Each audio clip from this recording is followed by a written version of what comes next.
After shadowing it for weeks, American forces have now reportedly boarded a Venezuela-linked sanctioned oil tanker in the North Atlantic. Last month, that tanker tried to get around the U.S. blockade of Venezuela.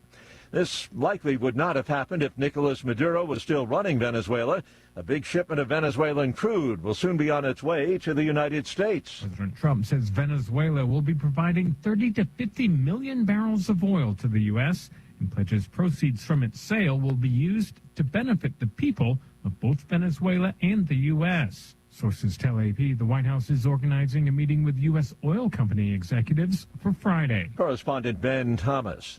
This year could see prices at the pump tumble to their lowest level in 6 years. That's according to a new analysis by Gas Buddy. The average price of gas around the United States this year is expected to dip to $2.97 per gallon, down 13 cents from 2025. Gas Buddy is citing strong refinery output, lower oil prices, robust crude production, and softer seasonal demand as the main reasons behind this decline. Correspondent Bill Alexander. China wants it, so does the United States. The White House not ruling out a military takeover of strategically important Greenland. Press Secretary Caroline Leavitt said the president and his team are discussing a range of options and that utilizing the U.S. military is always an option. In a statement, she said Donald Trump has made it well known that acquiring Greenland is a national security priority of the United States. Overseas, European leaders have announced their opposition to any U.S. takeover, saying Greenland belongs to its people. Greg Clugston, Washington. Wall Street futures are mixed ahead of this morning's opening bell. The Dow futures are up 72 points, while the NASDAQ futures are down 29. More on these stories at townhall.com. As America's #1 motorcycle insurer, Progressive has your back. Like if I need a replacement part? Sure, we can help with that. Nice. Hey, I just entered this online contest for coolest bike in the world. You think maybe you can vote for me? Actually, we just do insurance, not popularity contests. Yeah, I know. But what's your email? I'll just send you the link real quick. You can vote like 100 times a day. They'll never know. To be clear, Progressive has your back for insurance only. So get a quote and see if you can save. So what I'm hearing is there's a little bit of wiggle room. Progressive Casualty Insurance Company and affiliates, covered subject to policy terms, limits, and conditions. Sheepdog, in theaters January 16th. I just want to wake up in the morning and feel something. U.S. Army veteran Calvin Cole confronts his past and through the tough love and support of his community finds the courage to rebuild. Sometimes we gotta fall apart to find ourselves all over again. Raw, real, and powerful, critics hail Sheepdog as one of the best films of the year, and the Charlie Kirk Show declares it a must-see film. See Sheepdog in theaters Friday, January 16th. Rated R, under 17, not admitted without parent. The Baltimore Ravens have parted ways with their longtime head coach. John Harbaugh has been fired after 18 seasons as the Baltimore Ravens coach. Owner Steve Bisciotti said Tuesday he relieved Harbaugh of his duties after the Ravens were one of the league's most disappointing teams this season. They went 8-9 and missed the playoffs after entering Week 1 as one of the Super Bowl favorites. Baltimore's season ended Sunday night when it fell to rival Pittsburgh 26-24 in a game that decided the AFC North title. Harbaugh went 180 and 113 as the Ravens coach, winning Super Bowl 47 in 2013. I'm Geffen Coolbaugh. Warner Brothers is once again rejecting a takeover bid from Paramount, telling shareholders to stick with a rival offer from Netflix. Warner's leadership has repeatedly rejected Skydance-owned Paramount's overtures, urging shareholders just weeks ago to support selling the company to Netflix. Townhall.com. One of America's most infamous convicted spies has died. Aldrich Ames was a 31-year-old CIA veteran when he admitted being paid $2.5 million by Moscow for U.S. secrets. The betrayal was blamed for the executions of Western agents working in the former Soviet Union and was a major setback to the CIA during the Cold War. On Monday, Ames, who was serving a life sentence for espionage and tax evasion, died at age 84 in a Maryland prison. Donna Warder, Washington. Nick Reiner is due in court today for arraignment. The 32-year-old will be entering a plea to 2 charges of first-degree murder and the killing of his father, actor-director Rob Reiner, and his mother, photographer and producer Michelle Singer Reiner. His attorney has not indicated the defense's plans, but nearly all defendants plead not guilty at this stage. More on these stories, townhall.com.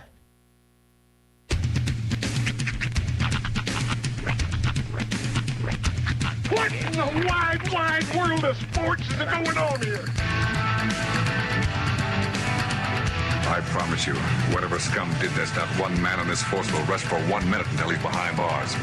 Now let's grab a bite to eat. Yeah, come on. I feel the hot wind on my shoulder and the touch of a world that is older. I hit the switch and check the number. I leave it on and then I slumber. I hear the rhythm ringing through it. Flamenco guitar and cumbia music. I hear the talking of the DJ. The travel said, what does he say? I'm on a Mexican radio. I'm on a Mexican radio. Broadcasting live from high atop the J.P. White Building in downtown Roswell, New Mexico. It's Mornings with Mike Winters on 106.5 Roswell's Talk FM. Is that what I sound like when I talk? Now, here's your host, Mike Winters. And good morning, one and all. Welcome to Mornings with Mike Winters. I am he. That would be me, Mike Winters. Happy middle of the week, everybody. Yes. Happy 1/7. Happy, I can't remember, Cycle of Conformity Day. I can't remember what it was called. That's a thing? I don't even know what that means. Chaos of Conformity? It was the... Corrosion of Conformity? Not There's a band in that. It's Happy, whatever the last episode of Stranger Things was called day. Because I remember there's that metal band from like the... Conformity Gate. 90s. Yeah. Happy Conformity Gate Day. Oh, okay. Yeah, there's that's right. There's a lot of interesting theories getting tossed around this morning about a potential hidden episode of Stranger Things, hidden actual finale. And I saw something on X that the video looked legit, but I don't trust the story because it was literally showing like 3/4 of the cast like hooked up into Vecna's little tree thing, and even people that weren't hooked up in the show, like Caleb and Dustin. Yeah. Curly haired guy. I can't remember anybody's names. Well, and then I watched this kind of like breakdown video of all of the hints. Yeah. See, I mean, the Duffers are really, they pay, the staff, I guess, pays really close attention to like things like continuity. Yeah. And they pointed out how like in the epilogue in season 5, a doorknob is on the wrong side of the door. And details like that wouldn't be missed by people that are so like laser focused on catching them. Uber fans. So it would only be like a hint. Like this is, they're seeing the doorknob on the wrong side because this is like Vecna seeing it from his perspective. And what we saw was actually a ruse. Well, I think the biggest ruse is there's nothing. I think it's just... I think what happened is a lot of people were unsatisfied with the finale we got, and so they're thinking because of the show being the way it is, they're going to will a new one into existence. There has to be something else. Although, you think the Duffer Brothers are a fan of the show The Mole back in the day? Probably, because there was a lot of that kind of. If you noticed on the wall, there was a clue saying "I am the mole." You know, one of those kind of deals. Well, you also have to remember though, they come from like the time and the era of like, the decoder rings and all that. Like, get this thing to get this thing to decode this. Right? Drink your Ovaltine. You know what? Some of the coolest thing I ever remember as a kid, like that kind of thing. There wasn't like a secret contest or nothing. It was getting Star Wars trader cards in loaves of Wonder Bread. Wow. That was like the coolest. My grandma would get the Wonder Bread and there'd be like a Chewbacca card in there. I'm like, oh, nice. That is cool. I'd never seen him do actual like cards and bread like that before. Well, this was probably late 70s, early 80s, right when the first Star Wars came out. And that's the thing. Kids today, well, they'll never understand the joy of getting an actual prize in your cereal. Yeah. Like it takes up cereal space to put that thing in there. Well, and to me, the ultimate one seed, best cereal prize one could ever get was the license plate out of Alphabet cereal. That was a good one. Yeah. I got to one up you though. Yeah. It was limited edition, but the Batman movie from the Tim Burton Batman movie, Michael Keaton. They released Purina Ralston released that used to be a cereal company also, kids. They released a limited edition Batman cereal that came with a Batman coin bank. And it was like cellophaned to the front of the box. Wow. And it was just like Batman from the waist up. Yeah. See, that was past my collecting time. But that was like right in my prime time. Yeah. I never had was one it of those honeycomb things. or was it the alphabet soup? Not soup, cereal. No, I think it was or honeycomb. I think you're right. It was. Oh, maybe it was honeycomb because honeycomb was always the wilder one. Yeah, I think it was honeycomb. You get the license plate. They're bike sized to put on your bicycle. The one I always loved too was I want to say it was either Frosted Flakes or Fruit Loops.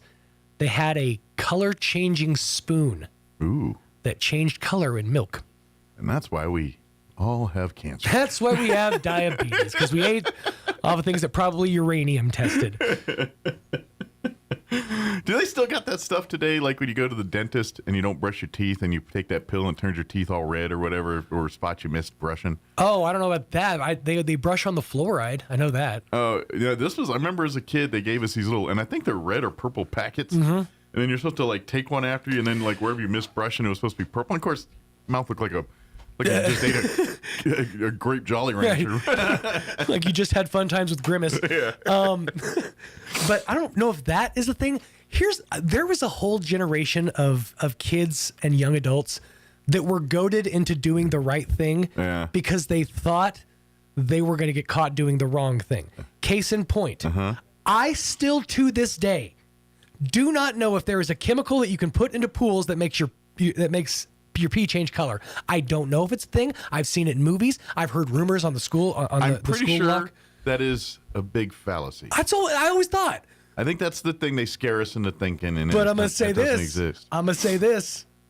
I ain't peed in a pool since I heard that I would stuff. like someone, a trusted source, to say they've actually seen someone before I believe. But to my knowledge, that's Goat Man. It's the thing we always talk about. Never happens. I have talked to lifeguards. I believe this is like the magician's code. Yeah. I believe that they want to purport the lie, so they're going to continue to tell you that it does exist. Yeah, don't trust the man. Right. You got to get like some guy like us that like in as a kid they did it and it happened. I need some guy in a tan trench coat and like a newsboy hat. Yeah. To stand in a shadowy like parking garage and slide me a folder across the floor. That's when you know you've got the right information. That's right. That and your orange juice futures. Deep throat style. We got the someone's got to break into something and get it. Tell no one. Well, I don't know. Well, and then there's other ones, like military, saltpeter. Yeah. That's the biggest fallacy, too. Yeah. They always say it, and they always talk about it, but it's not true. Now, the gum, though. Because everybody talks about the gum and the MREs being a diuretic. It's chiclets. That's what I always thought. But people say if you're blocked up, chew a couple pieces of that gum, it'll loosen things along. Put it this way. That's a coincidence. Yeah? No. I've never experienced any of that, and I've had many a chiclet out of MRE, and I've never had that problem. That's fair. That's what everybody, like all the military people I've ever talked to I says. don't buy that one. That gum is like Drano. I think there's much more environmental things that will cause one flow or blockage of flow. Are we really going to debate the diuretic, like whether the gum is a diuretic when we're sitting in front of a burn pit? Yeah. Of course. You'd be amazed at the conversations I have in a military environment, in a military circle. And I'd imagine. That one's PG. That's the safer radio one. That's the clean side. All right, let's get the show going here. We're gonna start things off. We're gonna have folks from the Roswell High Band Boosters join us here in just a few minutes, and they're gonna raise money by sleeping on it. RHS, of course, the band, they're having their annual mattress fundraiser sale, so they're gonna join us, tell us all about that. And if you're like, what's this? I've never heard of it. Well, stick around. We'll tell you about it. Then we'll replay some interviews in the 8 o'clock hour. Amy McVeigh-Tejas joined us right before the holidays here to talk a little about the New Year and all that, so we're going to play that for you. And then Lieutenant Charles Drake joined us right at the New Year's here from the Chaves County Sheriff's Office, recruiting, things like that. We talk a little bit about New Year's safety and all that, but recruiting, things like that. So we'll play that here about 9:15 or so. Plus, we'll have all of your news, the local, national variety, Chavez County sports update, and whatever else we can come up with for this morning's show. Before we do any of that, let's take a look at your weather. The word rain is in our forecast, mostly for tonight, but there's a slight chance for late today. I'm meteorologist Steve Hamilton with your Pecos Valley weather. We could get a few showers today. We have a low-pressure system cutting across our area. It'll be cloudy and our high in the upper 60s. A fairly good chance of rain and maybe even a few thunderstorms overnight. We'll drop into the upper 30s, and then we're right back to sunshine on Thursday. It will be windy, though. Afternoon high in the mid-60s, wind gusting to 35 miles an hour. That's your latest forecast. I'm meteorologist Steve Hamilton. Thank you, Steve. Currently 36 degrees here in Roswell. Humidity is at 55%. Winds currently out of the north at 6 miles per hour. We do have a 30% chance of some rain showers. They're talking after 5 p.m. today. Otherwise, mostly cloudy for the day. We are going to get a smidge warmer. 69 our high. I think the cloud cover is going to kind of keep the warmth in for today. So pushing 70, but right there in the upper 60s. Winds out of the south at around 5 to 10 miles per hour.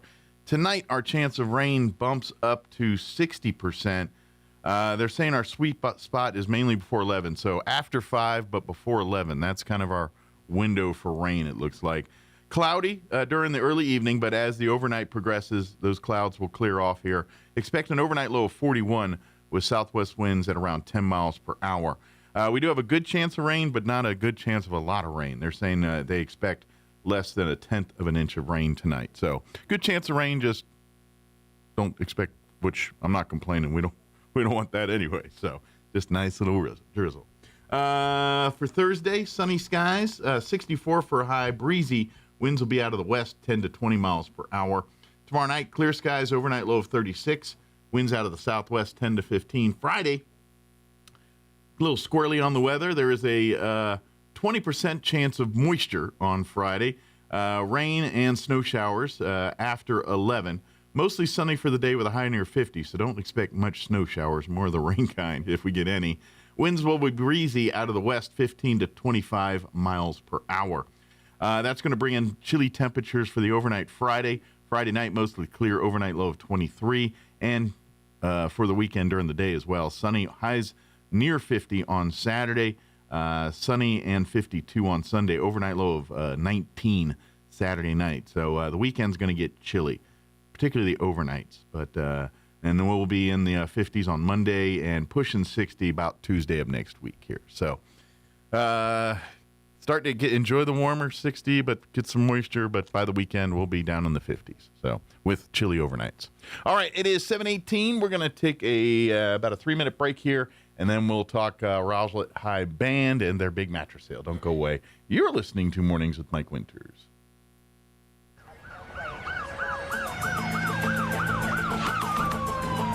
When you or a loved one need medical transport, Trans-Aero answers the call.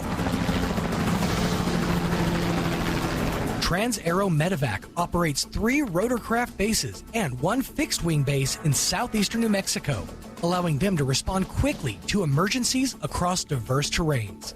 Their fleet extends coverage deep into New Mexico and West Texas, including Artesia, Carlsbad, Roswell, Ruidoso, Midland, Lubbock, and the surrounding areas, ready to answer the call when every second counts.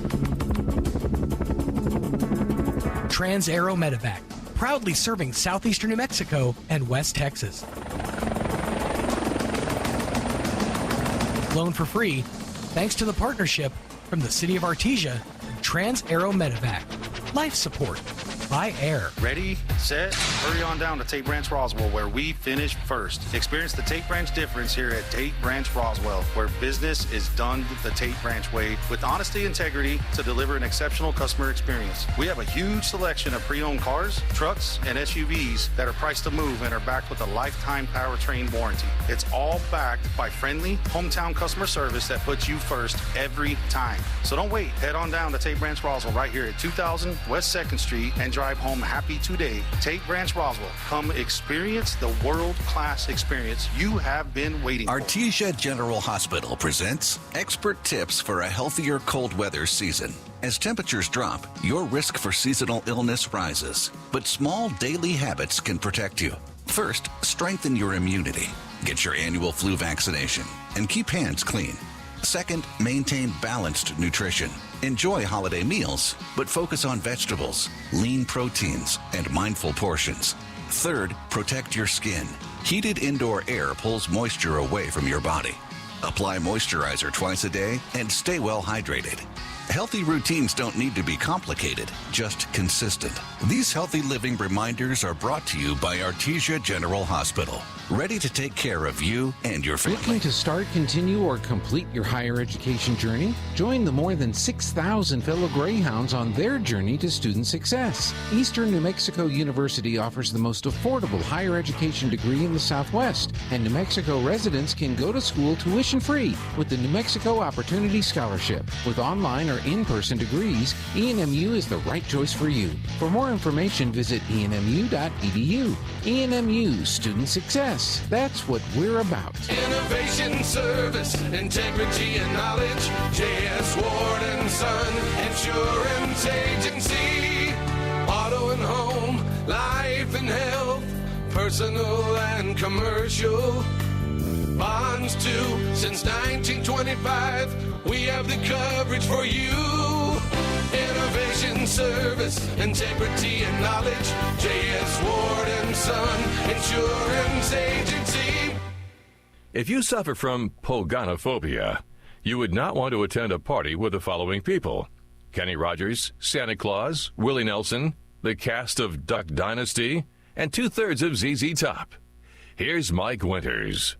Did y'all figure that one out yet? They're all puzzled on that one. And your band director, y'all be scared of him too. People have a fear of beards. People have a fear of beards. That's what it is. Are you growing yours out? It's right. This is about where it's at. This is the clear middle. This is about where it goes. It won't go bigger with. Not intentionally. Out of sheer laziness, maybe, but not. I should probably officially start this interview. Good morning. It is 22 minutes after 7 o'clock. And joining us this morning from the Roswell High Band, of course, we have Dr. Daniel Gomez, band director here. Also, Kimberly Quesada and Arabelle Trujillo. Did I say them right? Yes. That's half the battle for me. I butcher people's names. So the fact I got it right, I'm good. Good morning, everybody. How y'all doing today?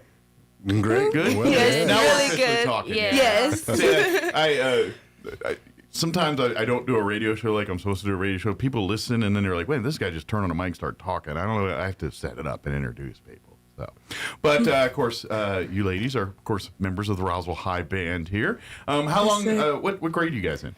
We're seniors. Yeah, You're we're seniors, both so seniors, you're yes. shortitis. You got a couple more months, and then you're off to your next adventure here. So of course, now have you guys been in the band all 4 years in high school here? So you guys are probably the band leadership too, the ones who kind of help the newer, younger underclassmen get used to things, and at some point they're the ones I'd say pass the baton, but we'll say pass the drumstick.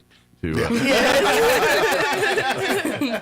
next generation. Yes. Good deal. So now I heard one of you said you're a drum major. Are both you in percussion or? No, I was the conductor. I kept the tempo and stuff. Okay. And I did it my junior year. Like the maestro. Yes, okay. yes. All right.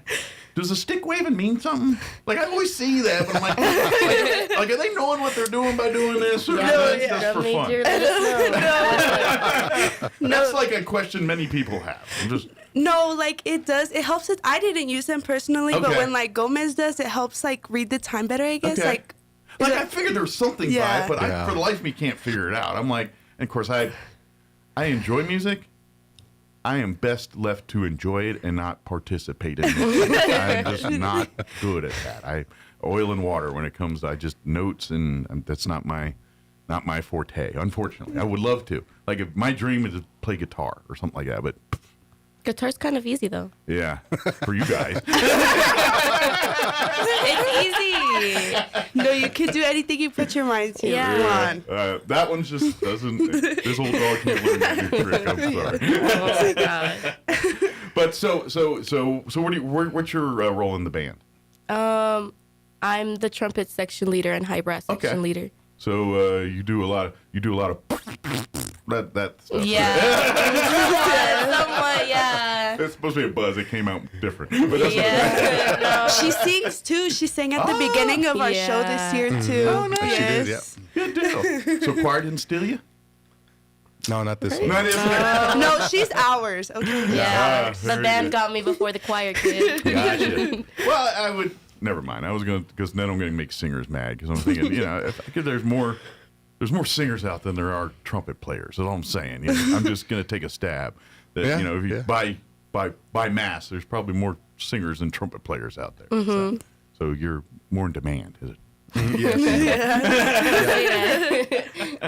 So what's left in the season for you guys here? Is there any more competitions and things, or is this mostly just kind of fun performances They're for the rest like of the season? concert competitions. So instead of marching, we're just like playing our music, just sitting down and playing our music. So you get a relaxing. Yes, like if it were a concert. And formations and we still have to practice a lot though. We still have to practice a lot and Sure. rehearse a lot.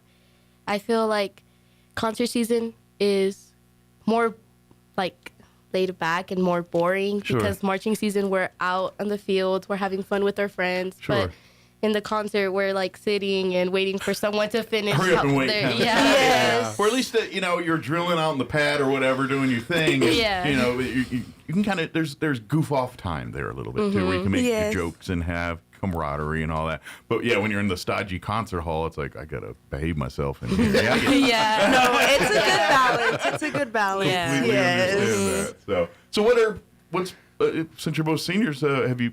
I hope got some plans after high school here. Where do you guys want to go next? I want to go to NMSU and I want to go for like early childhood education. Okay. So that's what I plan on going for. Do you want to teach like elementary school? Or? Yes, like 2nd or 3rd grade, which a lot of people tell me like not to because of the kids. They're little. I got some crazy experiences. My wife has been teaching 2nd grade for 28 years now here in Roswell. She loves it. But yes, it's like you're dealing with 2nd graders every day, and that's right at that age where they're mostly independent with the occasional Code Brown or something like that. No, you know exactly what I'm talking about. So, but yes, they're very like at some point, you kids stop looking at adults like heroes. In 2nd grade, they're still kind of looking at you like heroes. Once you get to about middle school, then they start pushing envelopes. Yeah. So you're still in that. Now, don't get me wrong. There's still a few 2nd graders that they will try you. But she loves it. So don't let those Yes, folks I know I do want to do that. And you're though. very needed and very much. Yes. Like everywhere. Yes, exactly. Yes. Yeah, that's a great. How about for you? What's your plans after high school? I plan on going to ENMU in Portales and studying to become a movie director. Oh, nice. So do you want to create films and do all? Yes. Do you do any of that kind of stuff now? Do you run around town with like an iPhone or thing? Well, somewhat like that, but I don't really get to do it because my friends are like boring and they don't want to, but I don't know. I sometimes, I think that's what you got to catch them off guard. They know. Yeah. They know. Yes. Well, y'all have been lucky in that term. Like if you want to pursue that dream, it's way easier thanks to technology. Like back in our day, at best you could rent a bunch of VHS cameras from like the high school or something. It wasn't really like you could just all right, hold on, go. You couldn't do that exactly. Yeah, and so do you like to write stories and stuff too? I do. I really do. I feel like writing is just another form of, I don't know how to explain it, but it's like creating your own stories and doing what you want to do and how you want to do it. Like, I don't know how to explain it, but... No, I get what you're saying. You get to create your own universe, your own world, and your own, that's the, and then, of course, being a filmmaker, you kind of get to give that visual to, especially if you're doing stories about, alternate universes or alternate fantasy lands or, worlds that don't really exist that you're creating here. And so, that's a lot of fun. So, how long have you been doing this? Like, ever since you were young, little? I say you're still young now, little. I think I started when I was in 5th grade. Like I was more like, I want to be an actor, but I've always wanted to work with movies. But when I got to 8th grade, I'm like, I want to write movies because I wrote a story and my teacher really liked it. I'm like, oh my God, this is for me. That found your niche. Yeah. Now, would you be like, well, maybe the filmmaking things, but I'd love to be an author, novelist type thing. Would that even interest you at all, too? Yeah, I feel like it would. Broaden, or check all the above. I mean, really, you can, write your story. And with band background, you could write your own music scores and things for the. You could be John Williams and George Lucas.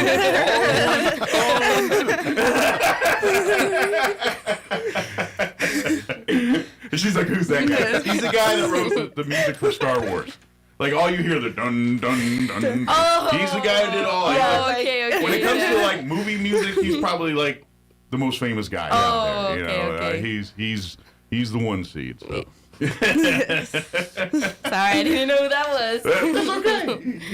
You get it. Then if he said that, then we're like, all right, doctor, we got it. Well, when you guys don't get to have the truth is that it cost a lot of money to get this band to and from performances, to and from competitions. Not to mention the amount of equipment involved in putting a band together, from uniforms to instruments to the trailers and vehicles and things that bring them to and fro there. It costs a lot of money. Obviously, the school does, the RSD does help, but it doesn't cover all the funding. It doesn't cover travel expenses. Doesn't cover some of the equipment costs and needs like that. So you guys, when you're not out there marching and playing music, you're out fundraising, and of course. This weekend, you guys are having, I would say, probably one of your biggest kind of traditional fundraisers that the RHS band's done over, I don't know, last several decades here. Yeah. So, tell us a little bit about it. I know what it is, but I'm going to make you guys talk. Okay, so the mattress fundraiser, we usually set it up. This year it's in the Commons, right? Actually, we just moved it to the Big Gym because it was available. All right. So lots of room. The Big Gym is for your annual mattress sale. Yes, and they set up a lot of mattresses, and we all get to try them out too before the customers, of course. You got to talk about them. You got to sell them, right? This one's a little firmer. This one's a little more softer, But by the way, these and you get to order new mattresses. You're not going to be like, all right, I'll take this one and start rolling it off the gym. No. This is like a pre-order sale. You guys partner with several mattress companies, and they come and basically turn the Roswell High Gym into a mattress showroom, and you get to go and test out the beds and maybe not jump around on them, but roll around on them and do that kind of stuff. And then, of course, hopefully order a mattress. And then by doing so, you're getting an amazing bed, and you're helping out the Roswell High Band because these companies are partnered to a portion of sales all go back to you guys. And so that's a good thing. And they've got like the top brands, and like your Purples and the all the ones you see on TV and all that. They got them. Now, did these all come shipped in the boxes like Purple eventually to their houses and all that? Yeah. So most of them come prepackaged. The vacuum sealed. Yeah. But if you get the ones that I'm looking at getting, one of those zero gravity ones. Okay. And they actually come in and they'll set the zero gravity ones up for you. Okay, so they'll bring a team in or whatever. Yeah, and set those up. So, and if you haven't tried one of those, oh man, they're so come Saturday. Yeah, come Saturday. Roll around on the mattress. I'm telling you, give her a test. Yeah, do that whole thing. Yeah, those are comfortable. Bring a spouse or whatever. If there's two of you, all right, you get on this side, you get on this side. Now do this. All right, do your tests. Yes. But like you said, it'll be at the Roswell High Big Gym. Yes, this Saturday. Yes, sir. What's the start time there? It starts at 10, but if we'll be ready to go at 9 o'clock. Okay. If you have to if be you get somewhere. there a little pre-gaming, you want to come and what you got over there? They'll let you in and kind of that stuff. Yes. But everything will wrap up about 4 o'clock. 4 o'clock, so you can go. And the good news is, obviously, because you always say get there early for select. These are pre-order, so they're all going to be there. So whatever's convenient for you. If you want to come right at 10 o'clock, or if you want to hang out, to, show up to about 3, or come back. Maybe you want to do all right, I came by in the morning. Now let me bring my spouse or bring my whomever over. We can debate over this one this afternoon. But yeah, you guys will probably have just a whole gymnasium floor full of mattresses and different, probably everything from your memory foams to your traditional spring or the hybrids that they have and all in between, and or whatever the other latest technology, some bubble coil, whatever. Bubble coil.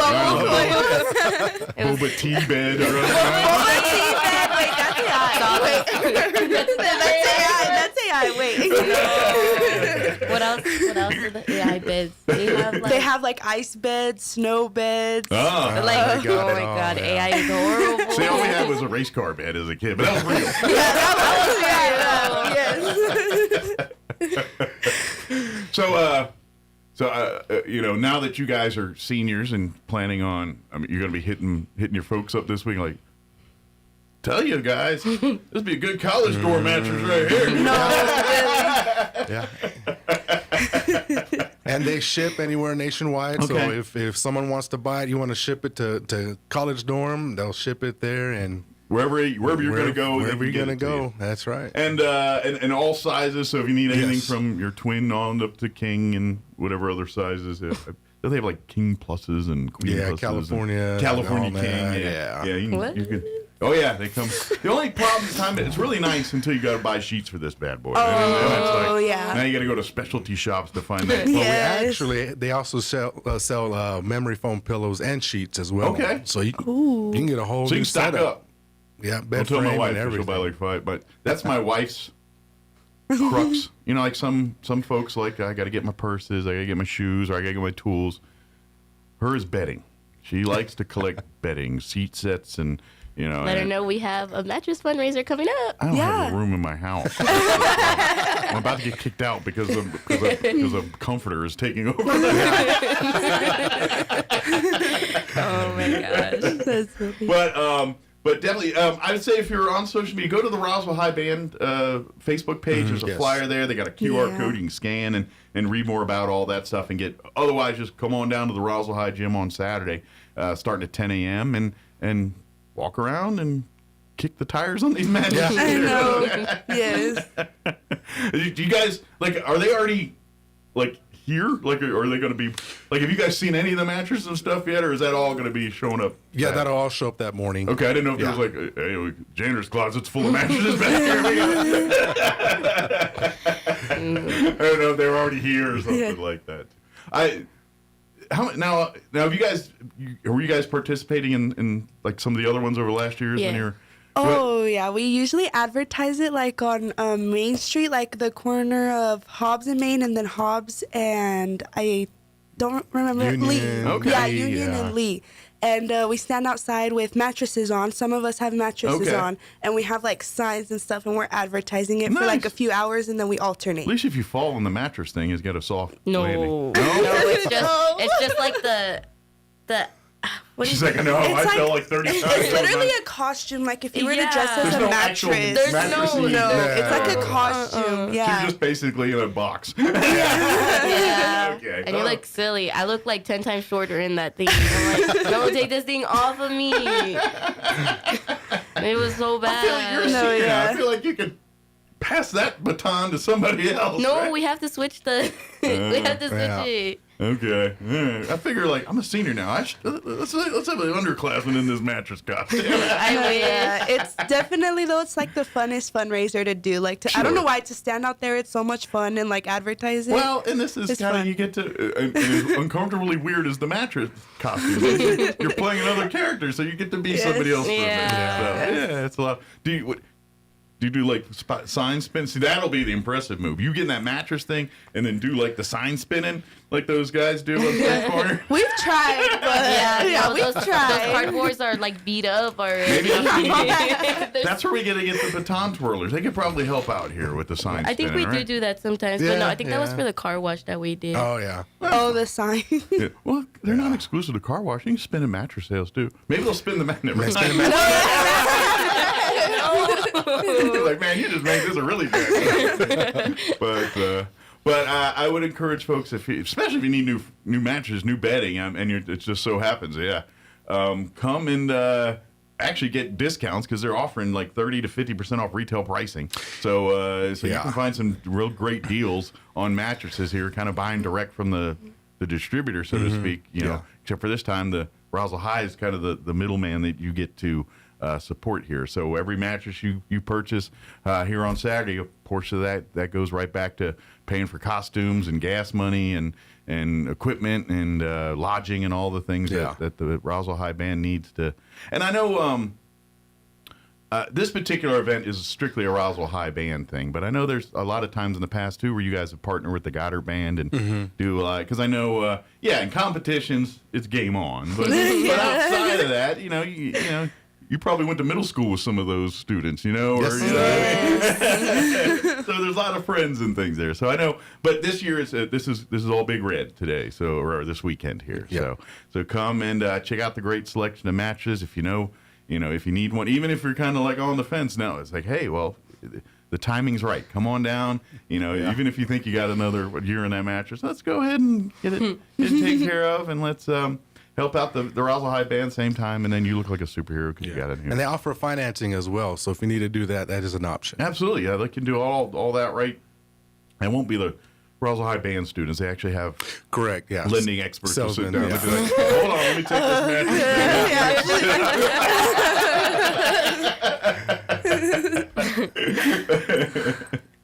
There we go. Now, are you guys going to be working like? Oh, we always selling? have to work. We always have to work. I didn't know if, maybe you're going to, hey, on occasion we might just show up in the gym and built out a ditty here or there. I didn't know if you guys were going to. So Gomez actually makes like a schedule on the band app, and we have to sign up. Yeah, we have to sign up and pick what hours we're going to do. And I think it's like 2 hours. Yeah, like 2 hours. 2 hours, and then we switch with other people. Okay. I didn't know if, part of it was like, hey, we're going to create some shopping music for you here. You just, now we're busy working. No. Good. Now, this is a one opportunity this Saturday at the Roswell High Gym there at Roswell High School from 10 a.m. to 4 p.m. Come up, follow the cars, follow the dancing mattresses. And, yes. And come on and support the Roswell High Band and do all the great stuff. I got to ask, as seniors, what's been some of your favorite moments as members of the Roswell High Band? So for me, my favorite was my junior year. I won best drum majors in class 5A with my co-drum major. He was the head drum major at the time. His name was Dominic Morales. And that to me was like my best moment ever. Yes, cool. It was the best moment for me. Proud achievement. Yes, definitely. For you, what would you say is your most memorable moment, or one of your most memorable moments from your time in the Roswell High Band? I think my whole experience was like the best for me. Like being in band has changed me as a person. And I'm not saying like, oh, I'm weird, I'm the band kid and stuff like that. No, but I think my sophomore year, I started caring a lot about my instrument and how I sounded and how I was. So you found your passion for music. I found my passion for music. Nice. So my whole experience in band has been a lot amazing. Or being with my friend Malia on the bus, going to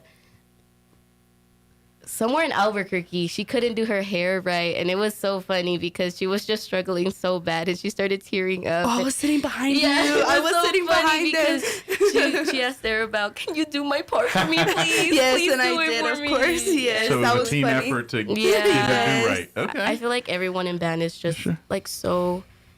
Everybody has a connection. Sure. Like even if it's just like me and Arabelle. Like I understand completely what you're saying. You're making friends, and to be honest, as you get older, and distance will separate you guys, but that friendship will always be. Even you'll find you'll probably meet up 20 years later, and you may not have seen each other in 15 of those 20 years, but you're gonna pick up and talk just like you talked to each other yesterday. It's a weird thing, and I'm sure Dr. Gomez could probably share you the similar experiences there, and you guys will learn that kind of stuff. And so it's pretty cool that treasure that, because and then you're gonna be someday, I imagine you'll be talking to your kids, and they may be interested in band and be like, oh, this is what mom did. No, they're going. No, they're going. You're young, you say that now, until they get the mind of their own. Yeah, I'm sure your parents had plans too, and you probably bucked a few with them. Well, they wanted me to be in soccer. All of my siblings are in soccer except me. See? Yeah, I know. You're going to put it this way. Things that you've done now will come back to you tenfold through your kids. I'm just telling you right now. Everything you did that make your parents mad You're going to see it down the road here with your own kids, and your parents, then grandparents are going to. That's why they sit on the couch and laugh. That's why they do this. You'll figure it out. Yes. In the meantime, come and enjoy an afternoon of great selection of mattresses and things. If you're really, it really is. They're offering good discounts, factory direct discounts, so you're going to save a little money. So there's the win for you, and you get a brand new mattress that these last 20, depending on the ones you get 20. Although, if you need to move a mattress, give them the go get on Google. I don't remember the official number, but like your mattress holds like X amount of pounds of your dead skin and everything in there over the years. So if you got like a 10-year-old mattress, it's full of that stuff. Yeah. So it's time to upgrade. Use this. Google. There is. I don't know the exact numbers, but you guys get on your Google there and search it. But it's like the average. Like a 10-year mattress has probably got like X amount of pounds of dead skin and whatever else it just collected since you've been laying on it. And that'll people like, oh yeah, let's get that new mattress real quick. You need to buy a mattress. I used to do it all the time. Like when I do radio remotes. We'd be sit out at some furniture store somewhere, and they'd be doing like a mattress sale. I was like, did you know? 10 pounds of dead skin in your mattress right now. Yeah. Wow. So it works. So trust me. But very good. Dr. Grum, is there anything that we didn't cover here that we wanted to kind of talk about or anything, especially band-related stuff? Any concert, anything that we can get the public to come out and check you guys out? Yeah, we have several upcoming events. Next month, I believe the 21st, 22nd, Saturday, we have our Noodles and Notes. Oh, so we'll be back for that. Good deal. Yeah, get your, now, don't confuse the weekends. Don't come in when you're on Saturday with your spaghetti protector from your shirt. That's not going to help you. That's right. That'll be next time. And then our spring concert coming up in April, and then these guys have concert contest April 3rd, I believe, 2nd or 3rd. And so those will be your kind of final competitions of the year. Yes. And then we have a big annual trip or biannual trip to Corpus Christi this year. So this will help some students with that as well. So you buying a mattress on Saturday helps send some kids to Corpus Christi here to be a part of the and that's something that you really only get to do at most twice probably in your high school career, right? Yeah. Depending on, because like you said, it's they do it every other year here, so not everybody gets a chance to, depending on when you got in band, you may just missed out on those years, kind of like the Olympics, Very good. Now let me ask: does band continue on after high school? Like when you go to school or whatever, do you want to dabble? I mean, maybe not go on a band scholarship and do but are you going to go dabble and walk in there and say, hey, I might go nose in on the band people and see what's going on over there? I think maybe I've been thinking about it because the NMSU band, like at New Mexico State University, help, right? future band. I'm not trying to start now. I'm just saying, No, they just like amazed me, and I went to their drum major camp over the summer. Okay. And the drum majors were really nice. All of the people over there are really nice. They're really good people, and I loved all the people I met. So you might and I make really liked their friends band. connection in college. Yeah, definitely. Too. What about at Eastern? Would you want to go in there and put on a Greyhound band uniform? I do, but I feel like I'm most nervous about the tryouts. Everybody's telling me to do them. Everybody's telling me to try out to be in the band. Well, you can't get in if you don't try out. Yeah. That's right. And they offer scholarship money both places. What's the worst that can happen if you don't? They say no. That's it. Exactly. That's it. You go on. You move on. But if they say yes, then who knows what doors might open up there. I really do want to. You're going to get all the trumpet solos because you're the best trumpet. And that's just I'm the best trumpet. The biggest fear is they say no. And that at the end of the day, doesn't mean nothing to you. I mean, yeah, it'd be nice, but all right, I'll move on and keep going like if you're kind of on the fence about it, go ahead and do it. Because if you no big deal, you just go back on to what you're going to do. If you come to the mattress fundraiser, I'll do it. Don't worry. There you go. Wait, yes. There you go. Come on down. Yes, definitely. Very good. But yeah, absolutely. I think you should try out for that. Just now it'd be one thing if school gets too, like if the academic side then that's one thing. But if you're like, I just don't know if I can. Yeah, you could. You band. You got the street cred to get up there and go be. Yes, absolutely. Absolutely. Yeah. But for let me ask you that, let's do a little recruiting here. I know you guys, folks come from middle school and stuff like that, but I would imagine there's a few students that probably never stepped into band until high school, maybe they could play an instrument, or maybe they have a little bit, but maybe there's not formalized marching training, any of that kind of stuff. So, if you love this kind of stuff, just because you're already in high school doesn't mean you're kind of cut out if you've never done it before. No, so we take several beginners into our concert band. We have piano lab, guitar lab, and then we kids can move into mariachi and jazz band. So we have several music opportunities at Roswell High School. That's really good. And not every high school has those opportunities. Absolutely. Yeah. So. Well, I grew up on the East Coast, so pretty sure we didn't have any mariachi bands in our bands. Oh, I see. My mariachi class. Closest thing we had to mariachi was a couple of guys at Chi-Chi's doing shaking some maracas and eating salsa and chips. Oh, very good. Well, I just saw the time. We better wrap this up here. But come on out this Saturday. Roswell High Gym, the big gym, is going to be just follow the cars and follow all the people. They'll tell you exactly where to go.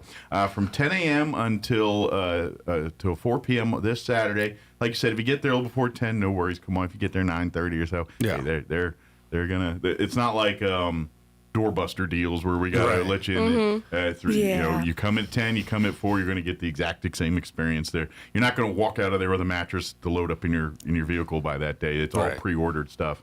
But like I said, there's like over 25 different models that are going to be models of beds, not people models. Clarify.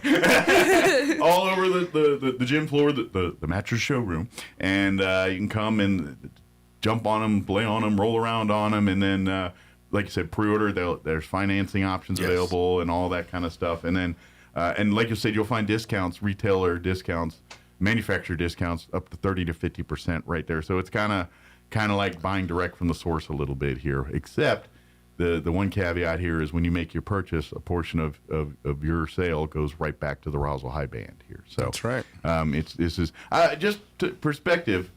What percentage of your budget usually comes from this mattress sale? So we actually, in the past few years, have used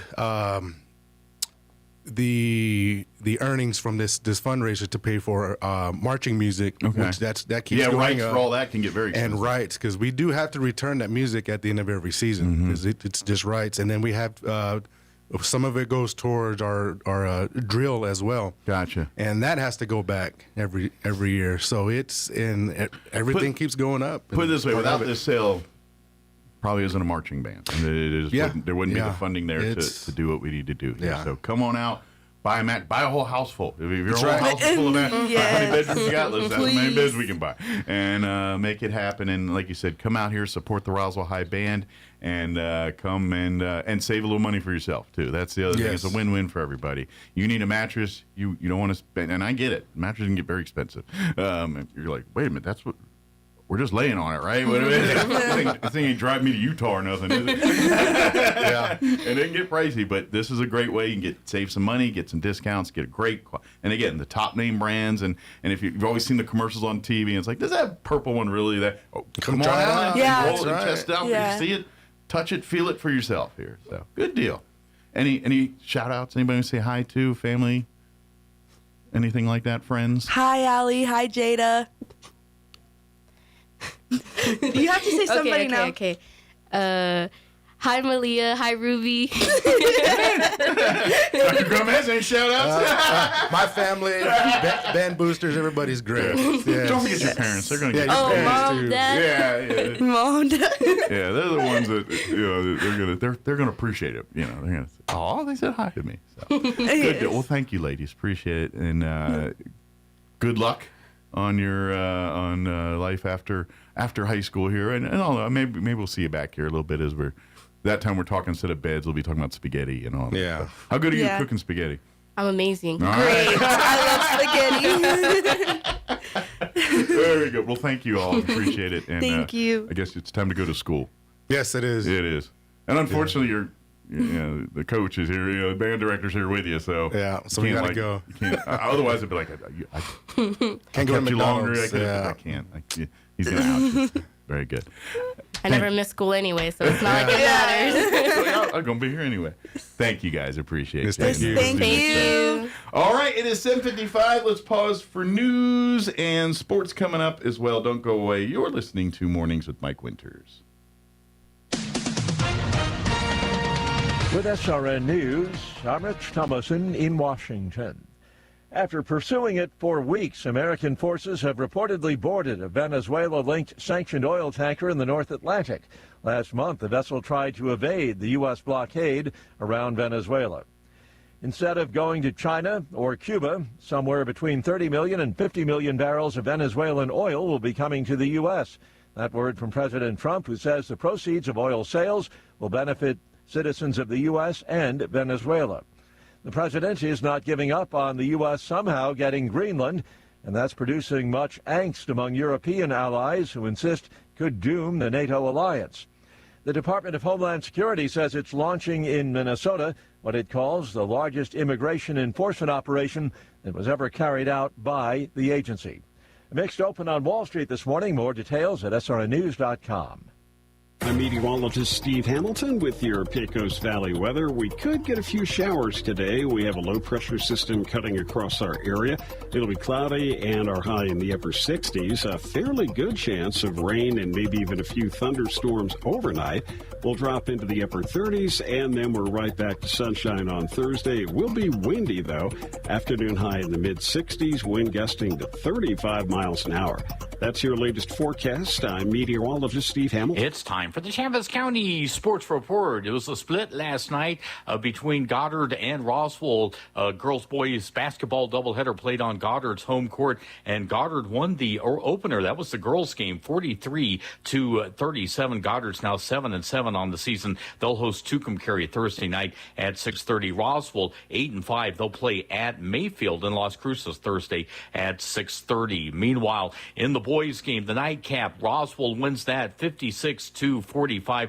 Roswell also beat Goddard in the third place game of the Polk Horn tournament, 53-50. Roswell now 8-6. They'll play at Mayfield Friday at 7 o'clock. Mayfield's 9-4, by the way. Goddard will be part of the North-South shootout in Belen. They'll take on Taos Thursday afternoon at 3:30. The Sports Report brought to you by DSI. Call DSI for all your office technology needs. I'm Eric Butler at Roswell's Talk FM 106.5.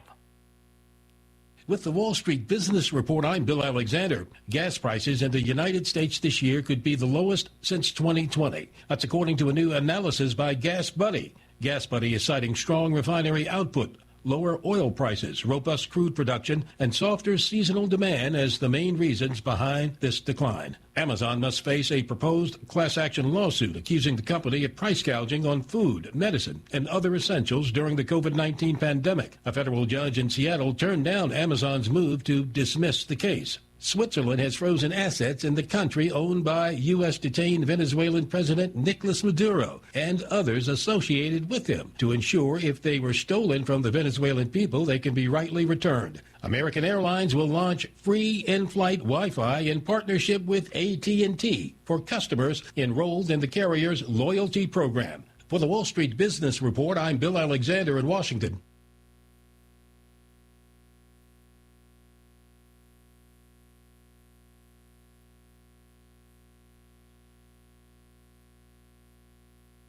Your fingernails grow faster on your dominant hand. Not sure which is your dominant hand? Just wait. You'll nail it. Here's Mike Winters. And good morning. Closing in on 8 o'clock. Town Hall News is coming up here in just a few seconds.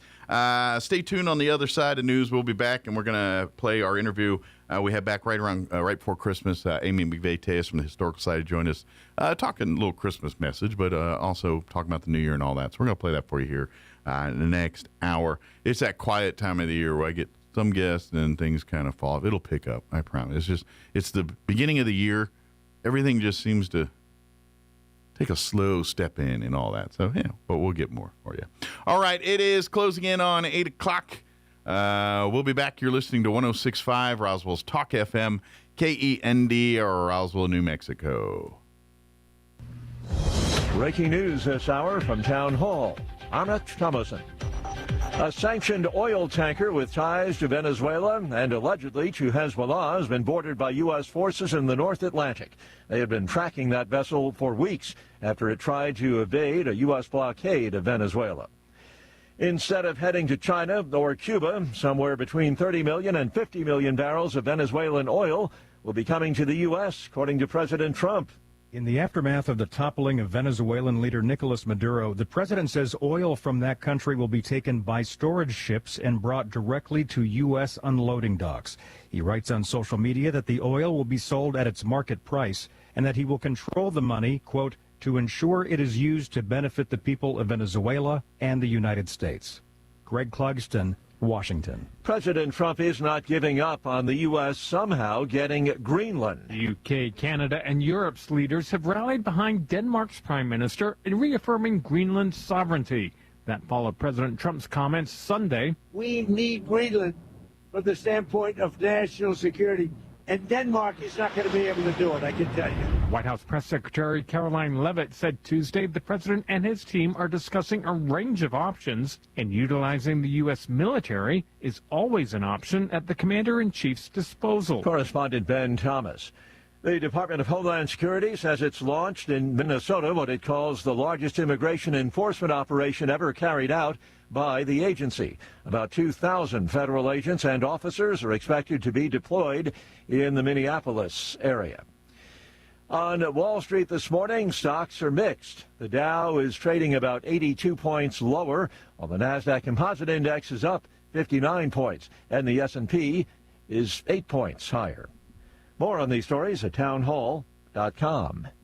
Here's an important message from the Diabetes Solution Center. Do you like pricking your fingers to test your blood sugar levels? No one does, but it's important to maintain your health. And now, by wearing a small remote device called a continuous glucose monitor, or CGM, you don't need to prick your fingers anymore. It's easy to use and helps you make more accurate diabetes treatment decisions. If you are testing your blood sugar 3 or more times daily, injecting insulin, or using an insulin pump, call the Diabetes Solution Center right now. And if you have Medicare or most major insurance coverage, you may be able to get a new CGM at little to no out-of-pocket cost. Shipping is free, and we'll even bill your insurance company for you. If you are testing your blood sugar 3 or more times daily, injecting insulin, or using an insulin pump, call the Diabetes Solution Center right now to learn how to end the painful finger sticks and get your own continuous glucose monitor, or CGM, at little to no out-of-pocket cost. Ukraine's allies have agreed to a package of post-war security guarantees for the country. The BBC's Hugh Schofield, covering a meeting of the allies in Paris, says Ukraine's president is applauding that development. This is all being presented as an important breakthrough in the provision of the long-term security that should give President Zelensky the confidence to make a peace deal with Russia. A multinational force has been agreed on to which French and British troops would contribute. President Macron spoke later of thousands of French soldiers possibly being deployed, while Keir Starmer referred to logistics hubs that would be set up in a post-peace Ukraine. A mechanism for ceasefire monitoring has also been apparently agreed, which would be led by the Americans. Israel has cleared a final hurdle before beginning construction of a settlement project near Jerusalem, a settlement that would effectively cut the West Bank in two. News and analysis at townhall.com. A free speech lawsuit is filed. It's related to the murder of Charlie Kirk. A teachers union in Texas suing that state's education department, accusing it of investigating teachers over social media comments following the death of Kirk. Now, the lawsuit by the Texas American Federation of Teachers claims the Texas Education Agency and Commissioner Mike Morath have violated the free speech rights of teachers. Marath directed local school districts to document, quote, vile content posted online by educators following Kirk's murder. Jason Walker reporting. President Reagan's eldest son has died. The passing of conservative commentator Michael Reagan, announced by the Ronald Reagan Presidential Foundation and Institute, and no word on the cause of death. Michael Reagan was 80 years old. More on these stories at townhall.com.